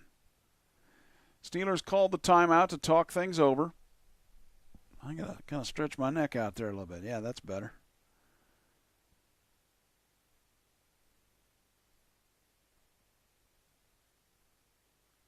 So, okay. On the 4th and 1 for the Steelers, trips right, 1 left, and handoff to Najee. He's very close. He has it. He fell over he kind of was to his left, and he kind of rolled back to his right, and is able to land on his left shoulder beyond the first down marker. Tyrus Wheat on the stop, along with some other Cowboys. Mike McCarthy not happy with the call on the sideline. Dude, he's over. What are you talking about? I can see that. And I have to wear glasses. Dude, he's over. 1st and 10 for the Steelers at the 43 of the Cowboys. 2 wides left, 2 right, back right. Shotgun, Fields. Right throwing, and back shoulder throw at the 20, incomplete. For Van Jefferson. On the coverage, Amani Oruwari. I practiced that one. Amani Oruwari. I have to look that one up again. I practiced that one. I've already forgotten it. Oruri. No, it's Aruwari, isn't it? He made the defensive play. 2nd and 10. 2 wides left, 1 to the right. Looking to throw is Fields, comes to his left and throws, and it is completed. The wide receiver that caught it, don't see him make many catches. 89, Johnson. That's Brandon Johnson out of Central Florida in his 3rd year. Short by a yard. So they got about 9 on the play. Johnson came from right to left, kind of a crossing pattern. Caught it and was able to get about 3 more yards after the catch. But it's short by a yard for Pittsburgh. They are in field goal range for Boswell, though, inside the 35. So the back is left of Fields in the shotgun. Trips right. Tight end is left on a tight set. Looking to throw Fields. does not want to take a sack here. Throwing, good catch by Pickens at the 30, one of the bigger plays for him tonight. 20, 15, out of bounds around the 11. He got hit up in the head area. And yes, there is a flag. I thought there would be. Just a short throw from Pickens to the right, and he's able to run it all the way down to the 10, and I believe this is helmet to helmet. This is going to be a personal foul on the Cowboys. I'm not sure who made the hit there, but that is going to be a costly one for Dallas, even though they lead with 5:53 to go in the game. Let's see what the call is. Offside on Dallas. There's 2 fouls. Declined. Personal foul. Late hit out of bounds. And I didn't see it. The call was on the defensive back, Wilson. Donovan Wilson, the safety. And, yeah, I mean, Pickens was out of bounds. I get it. I thought maybe it was going to be for the high hit on the helmet, but apparently just a hit a little bit out of bounds, a little too late, and Steelers are knocking on the door at the 6.5, 1st and goal. Down 13-10 with 5:45 to go. Single back, the handoff to Harris. He goes right, comes back to his left, and he gets to the 5. Wow, he was bent around by several players. Now there's a little bit of activity to the side with both teams. Harris is yelling at the official after the carry. And I don't know, the Cowboys, Lewis, defensive backs looking like, come on, what's going on? Looking at the Steelers. I have no idea what happened there.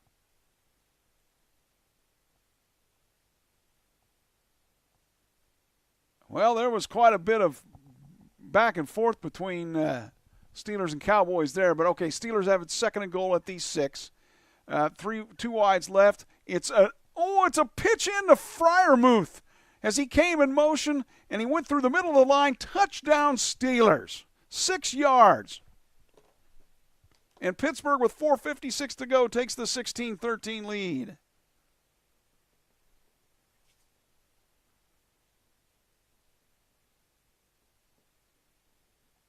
What do they call that? The shuffle pass or shuttle pass? Where basically the quarterback has it, somebody comes in motion, they dump it. As Freiermuth was coming right to left, he got the ball, and just a little pitch forward, and 6-yard TD to Freiermuth. Extra point now from Boswell. Snap, hold, kick is good. Well, he's had quite a few of them fading left to right, but that one was quite true. And the Steelers now lead 17-13 with 4:56 to go.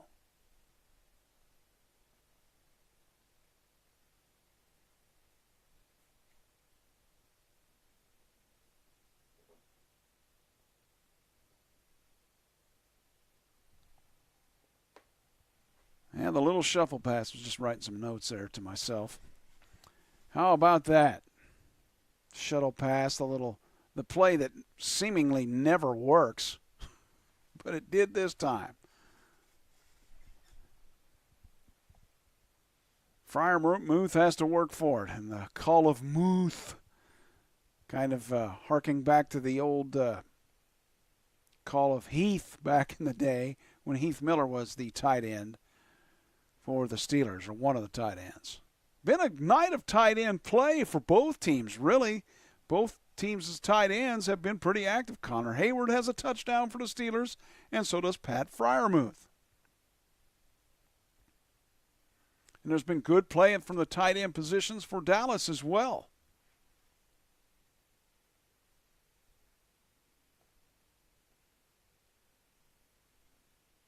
That includes Jake Ferguson, Brevin Spann-Ford, and Luke Schoonmaker. They've all kind of had some plays tonight. Freiermuth working his way into the end zone. And the Steelers lead it 17-13. After the lightning storm. All right, the modern day, or the modified kickoff from Boswell. He booms it through the uprights, it looked like. Or it hit the uprights or something. So the Cowboys get it at the 30, but they've got to go the length if they want to win.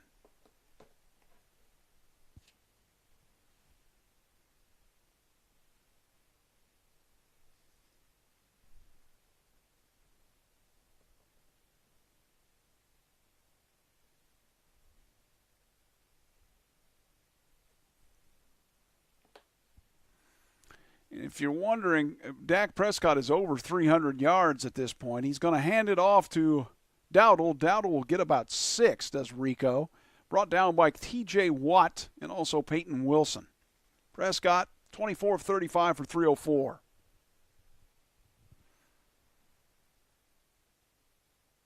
We're going to officially call it 2nd and 5. Prescott in shotgun. Dowdle to his right. And now 3 wides left. Steelers rush 4 here. Or appears though they will. The handoff is to Dowdle. He will get the first down and more up to about the 43, their own. It's a gain of about 8 on the play. Cowboys moving the football here. Perhaps their final drive. 4:06 to go in the game. They're down 17-13. Nick Herbig, questionable. Leal, doubtful. And was also Guyton, the offensive lineman, questionable. So I'm guessing none of those players will come back. Now a flag here. Let's see. Nope, timeout by Pittsburgh. And that's their second timeout. So, with 3:57 to go here in the game, Steelers 17, Cowboys 13. We should have an exciting finish. Come back for it here on Furious Rally Sports.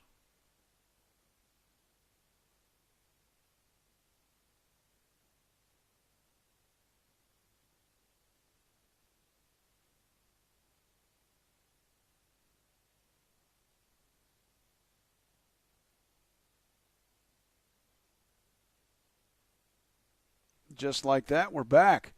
Offset eye right, 1 wide right, 1 left. As the Cowboys are on their own 43. Need a touchdown, down 4. It's a straight eye now, and the handoff to Dowdle. He will get nothing. And like it, Spalding. Who was on the stop there? Landon Roberts for Pittsburgh. Got to itch my nose there a little bit.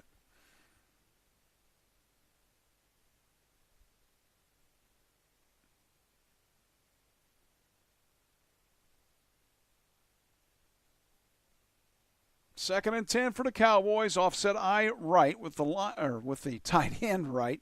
1 wide left, 1 right.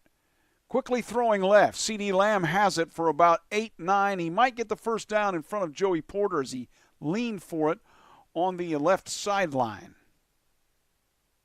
As the Cowboys are moving right to left. Stop the clock with 3:16 to go. It's 3rd and 1. Tight set, single back. Under center is Prescott. 1 wide is left, that's Lamb. Ezekiel Elliott is the back. Going to pitch it right to Zeke. Will he get the first? Yes, he does. Felt through a defensive, initial defensive charge and was able to get the first down. I think it was Patrick Queen and almost had to stop in the backfield. But it is a first down for the Cowboys with 2:58 remaining in this one. Let's see here. Had to adjust my headpiece here. And now they're taking a look at it. Yeah, it's a first down up to the Steeler 47. Cowboys need a touchdown, down 17-13. Back to throw. Throwing right in between the numbers and hash marks. It's a gain of 8 to Tolbert in front of Joey Porter Jr. Clock ticks away here. 2:20 and counting. Cowboys don't seem to be in too much of a hurry. I can understand that, I guess. They're at the Steeler 40, 2nd and 3 officially. Dowdle is right of Prescott shotgun. 3 wides left. Steelers will rush what, 4? Yeah, and Dowdle will carry it. Because of that, because the Steelers are looking to defend the pass, Keanu Benton on the stop, but he gains about 7 in a 1st and 10 for the Cowboys, up to about the Steeler 33, and we are at the 2-minute warning. It is the Steelers 17, the Cowboys 13 on Sunday Night Football. But the Cowboys are moving. Let's see what happens at the finish on Furious Rally Sports. Back in a moment.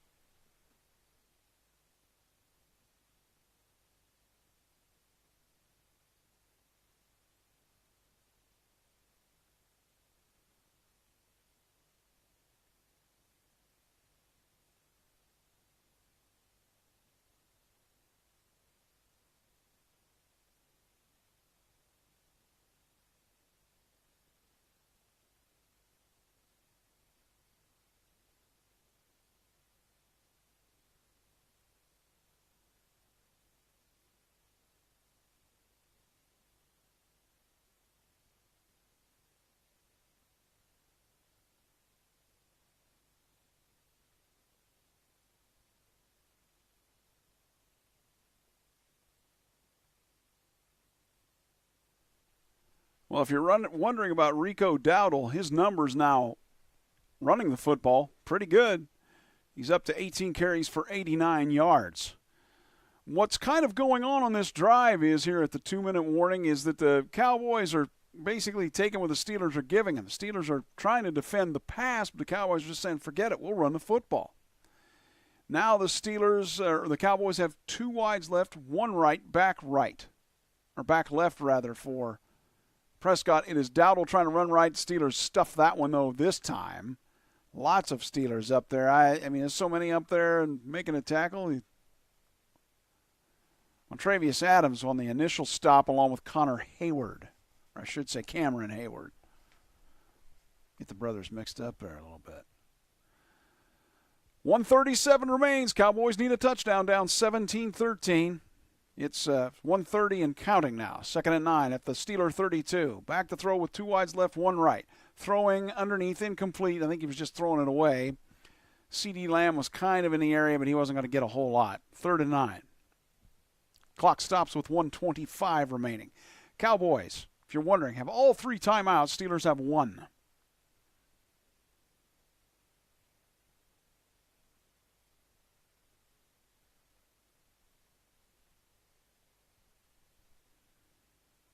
Third and 9 for the Cowboys. Got to have the touchdown or it's over. Trips left, 1 right, back right for Prescott. Throwing left. His tight end has it a first down up to the 20 at the left numbers. Caught it just short of the first down marker and was able to get there in a 1st and 10 with 1:14 and counting to go for the Cowboys. Gain of about 13 on the play. Actually, they're going to mark it at the beginning of about 11. 1st and 10 at the 22. Dump to the fullback. And look, he's going to get to the 10, to the 5, to the 3. Patrick Queen on the stop eventually. Loudermilk was there too, but wow. Who would have thought a dump pass to Hunter Lupke, the fullback? And the Cowboys are in major league business. 1st and goal at the Steeler 3, I believe is where they're going to mark it.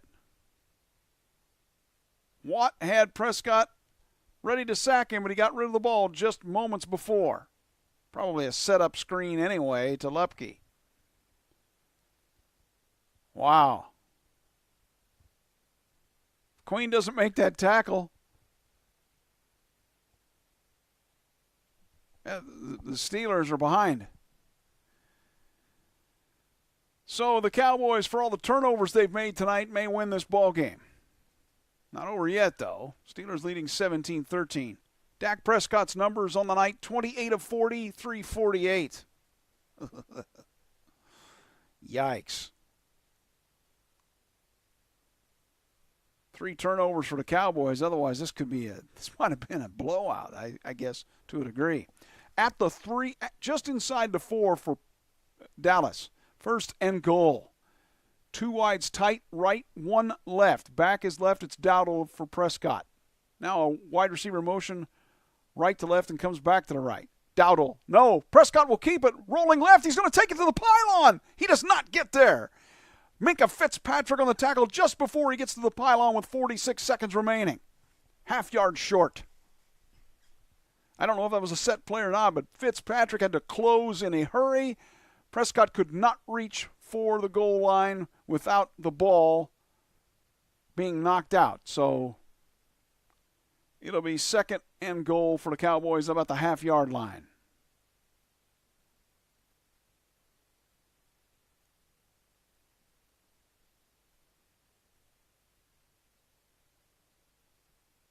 It did come out, but it did not come out over the pylon, which if it would have, right, that would be a touchback and the Steelers have the ball.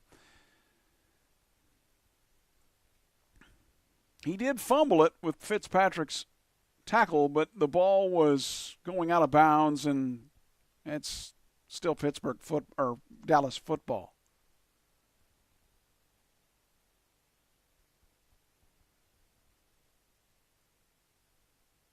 Steelers have to stiffen up here. 36 seconds remain. Now, I believe there's no timeout here. I believe they're looking at this to make sure they get this call correct. I'm not sure exactly what they're looking at, though. Officials, maybe the actual mark of the football? Could be, I don't know. Talking over Mike McCarthy. Here with 36 seconds remaining, the Cowboys are right there, about ready to break down the door.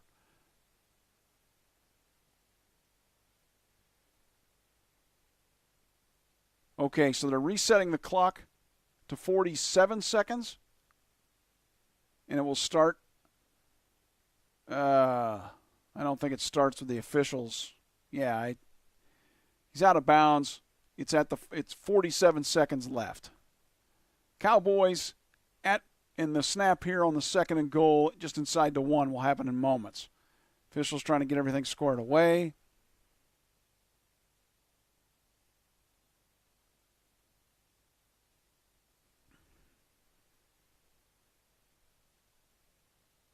Okay, apparently the official's saying that's my timeout to get that squared away. So, all right. Or official's timeout. That's kind of what I gathered out of this. 2nd and goal for the Cowboys, trying to get the win, down 17-13 with 37 seconds to go in the game. They are inside the 1. Tight set, I formation, fullback in front of Dowdle. The handoff to Dowdle. No, he fumbles the football. Oh, boy. Dak Prescott's able to get right on the football just before a Steeler player was able to jump on that, and that's Miles Killebrew. Holy cow, that football came out, and Cowboys will have the ball now at about the 4 on a 3rd down.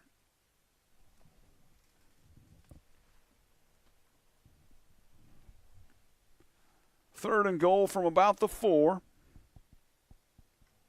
Got to plug in some batteries here. That's what we're doing. There we go. But the 4.5, it looks like. So 3rd and goal, what do the Cowboys call here to try to win the game? 2 downs, of course. 4-down territory with 30 seconds remaining. Cowboys have a timeout in their pocket. 3 wide receivers right, 1 left in the slot. Back is right, Dowdle. Prescott in the shotgun. Now a wide receiver in motion, right, left, that's Lamb. Looking left all the way, Prescott. Now throwing over the middle, incomplete. In the back of the end zone for Tolbert. Oh, he got hit in the center point on that pass. That ball came up and caught him right where you don't want to get caught. Ooh. Kind of a ground ball that I don't think that Prescott was trying to complete. But nonetheless, it bounced up and hit Tolbert right in the center region. Yikes. And yeah, I can tell he's come over to the right like he's still hurting, even though he's out on the field. 4th and goal. This is the game, barring penalty, and now a timeout. Cowboys will talk about the final timeout. 4th and goal for the Cowboys at the Steeler 4. Woo, woo, woo, it's exciting. Wow. One of the weirdest games in NFL history as far as the weather is concerned, with the hour and 25-minute weather delay due to a thunderstorm being in progress in the area. And there was a lot of rain on the field, or I should say in the stands, but it doesn't really seem to have affected the field much. Although I will say this, there are 3 players that are injured. Nate Herbig is hurt. Apparently, it looked like his knee. He was questionable, but he's not been back in.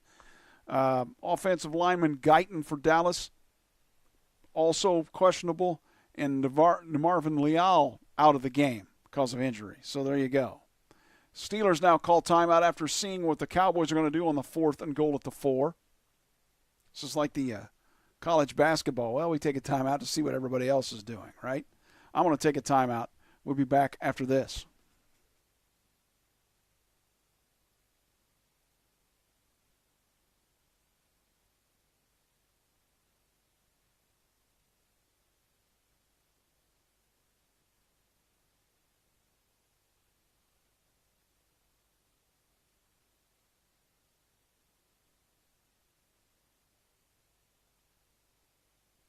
Dak Prescott's had a pretty good game. About around 350 yards last I checked. I'll have to look again. Now the Cowboys come out on this 4th and goal. 2 wides right, 2 left. Back is left, and that is Dowdle. Steelers rush 4. Back to throw Prescott. He's got some time throwing left. It is caught for a touchdown. Tolbert with the catch in the front left part of the end zone, and the Cowboys lead it.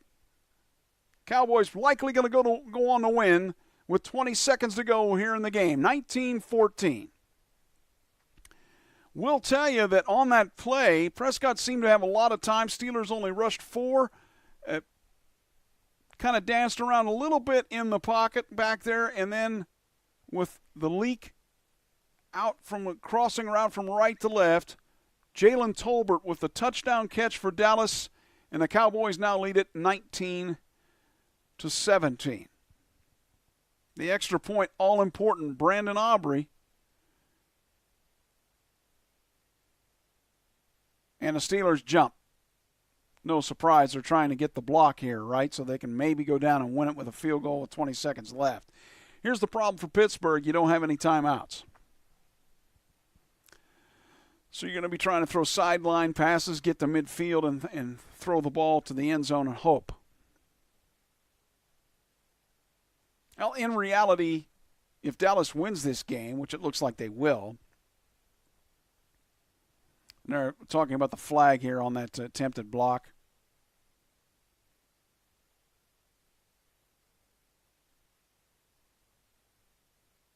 They can enforce that on the actual kickoff.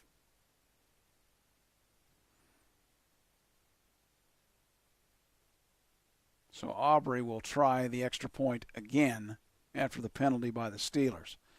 Cowboys lead it 19-17. Really, I would say overall, with the way their offense is played, they deserve the win here. But the Steelers almost got out of here with one. Not over yet, though. The extra point with 20 seconds to go, and the Steelers jump again, which is no surprise. Fitzpatrick trying to jump the... Yeah, this is probably going to go on until 6 o'clock in the morning.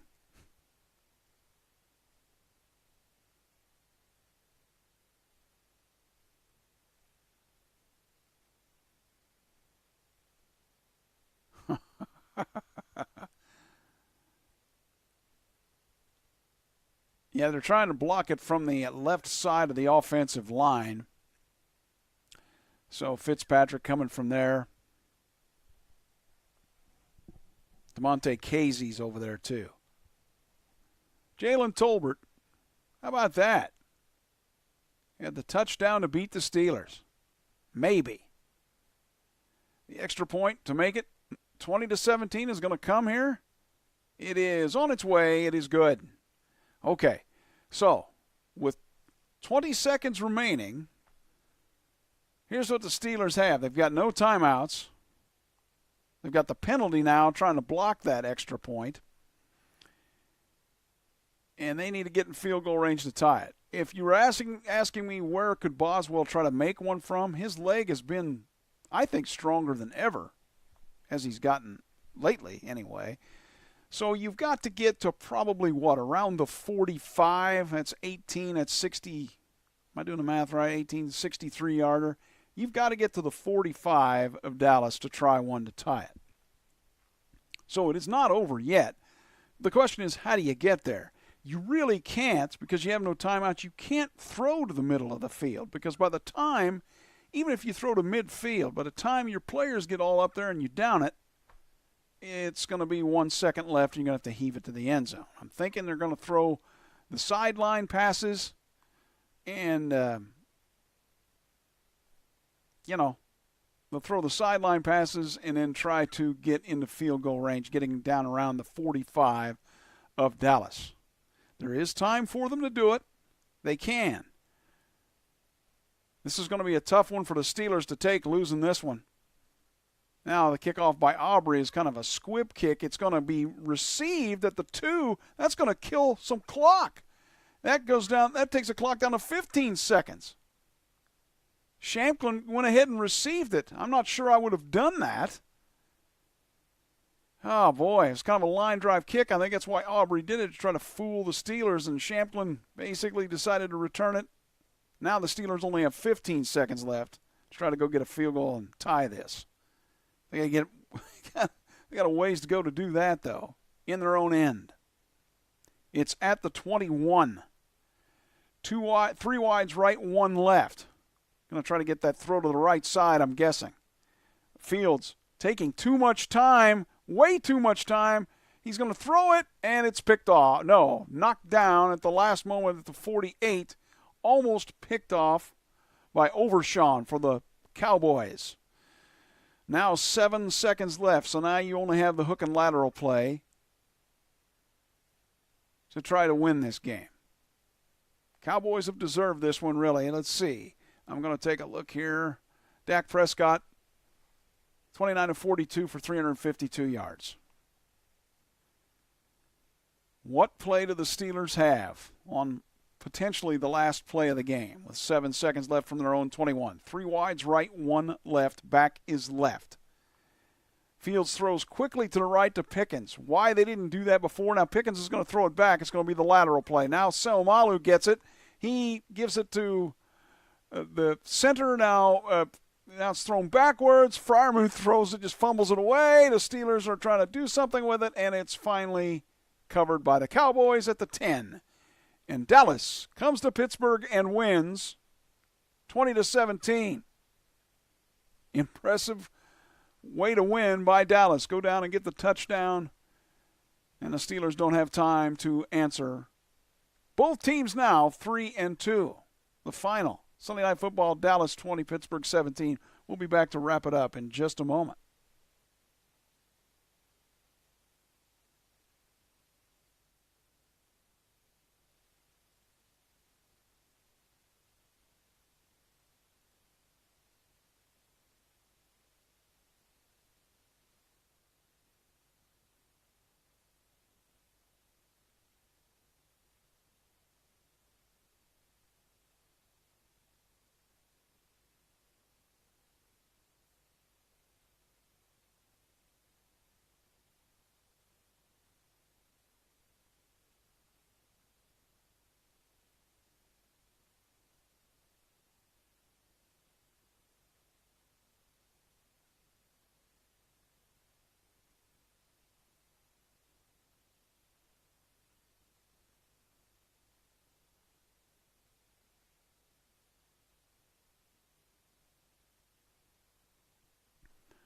So we'll do a quick wrap-up here, basically because of the fact that this game was so long. It started at 7:20 Central Time or 8:20 Eastern Time. And now we are at 1 o'clock a.m. out east, midnight, here in the Central Zone. So let me go ahead and go through the scoring real quick. Cowboys with 12:35 to go in the first quarter, 55-yard field goal from Brandon Aubrey. They were on top 3-0. Steelers answer it on their next possession. 41-yard touchdown from 41-yard field goal from Chris Boswell, 3-3. That was at 7:35 of the first quarter. Then we go ahead and into the second quarter. Brandon Aubrey, with 8:51 to go in the second quarter, hit a 33-yard field goal. Dallas led 6-3. Cowboys were driving, and towards the end of the first half with 2:35 left in it, their own 15, there was a 15-yard pass that was intercepted by Dante Jackson for the Steelers. And actually that was with 55 seconds left in the first half. And it was intended for C.D. Lamb. It was in the front left portion of the end zone as the Cowboys were moving left to right. So that left the score 6-3 at the half. In favor of the Cowboys. Steelers, though, come back, started at their own 28 with 11:15 to go. A 16-yard pass left from Fields to Connor Hayward. Fell backwards kind of into the end zone after he caught the pass moving right to left. And the Steelers got the extra point. 10-6 they led. That was with 11:50 to go in the third quarter. The Cowboys had a 38-yard field goal blocked by Isaiah Loudermilk. That was with 8:44 to go in the third quarter. We go to the fourth quarter. Dallas took, this was impressive. They took, the drive took 90 yards. They started with 7:23 to go in the third quarter, and with 13:51 to go in the fourth quarter, a 23-yard touchdown pass in the right front corner of the end zone to Rico Dowdle. And that made it then at that point, let's see, what do I got here? That was 13-10 Dallas. Yeah, I need to make that note there. And then eventually the Steelers, you thought maybe they won the football game with 4:56 to go in the game. A shuttle pass from Fields out of the shotgun to Freiermuth as he was in amongst the interior linemen, just kind of ran it in for 6 yards, kind of the left middle of the line, and the Steelers led it then 17-13 with the extra point. But the Cowboys go 70 yards and a 4-yard touchdown pass from Dak Prescott to Jalen Tolbert with 20 seconds remaining as Tolbert was moving right to left in the front part of the end zone on the left side of it. Jalen Tolbert gets the touchdown and the Cowboys win it 20-17. Dak Prescott's numbers, impressive on the night. We'll go through these numbers real quick. Dak Prescott, 29 of 42 for 352 yards. Running the football, Rico Dowdle, not bad. He almost got 100, 20 carries for 18 yards. Ezekiel Elliott had a few carries, 6 for 17, and he got some first downs in there. So there we go. Receiving, Jalen Tolbert had the one touchdown, 7 catches for 87 yards. Jake Ferguson, the tight end, 6 for 70. CeeDee Lamb, 5 for 62. Kavontae Turpin, 4 for 50. Rico Dowdle got a couple, and I mentioned the touchdown earlier, 2 for 27, and Brevin Spann-Ford, 2 for 20. The Steelers, well, Justin Fields, 15 for 27, 131 yards. Kyle Allen came in one play when Fields got hit up in the helmet area. He did make a completion of 19. It kept a Steeler drive going. Not much for the rushing game for Pittsburgh. Najee Harris, 14 for 42. Fields, 6 for 27. Shamplin, 4 for 14, and Jonathan Ward, 2 for 9. On the receiving end, well, how about this when Najee Harris leads it, 2 for 35. Van Jefferson, 3 for 26. George Pickens, 3 for 26. Connor Hayward had 2 for 23 and a touchdown. Pat Freiermuth, 3 for 22 and a touchdown. Brandon Johnson, 1 of 9. So there you go. The Cowboys win this one. They move to 3-2. They win it over to Steelers, who fall to 3-2, 20-17 on Sunday Night Football. With your Uncle Philly on Furious Rally Sports. Thanks for sticking around. Even if you didn't, you can go watch the replay of this at some point. I don't know how many hours long this is, but I think I'm going to go to bed. So this is your Uncle Phil. Phil O'Neill saying goodbye. We will catch you the next time we catch you, whatever game I do, whether it's coming up high school sports or something like this. See you soon. Bye for now.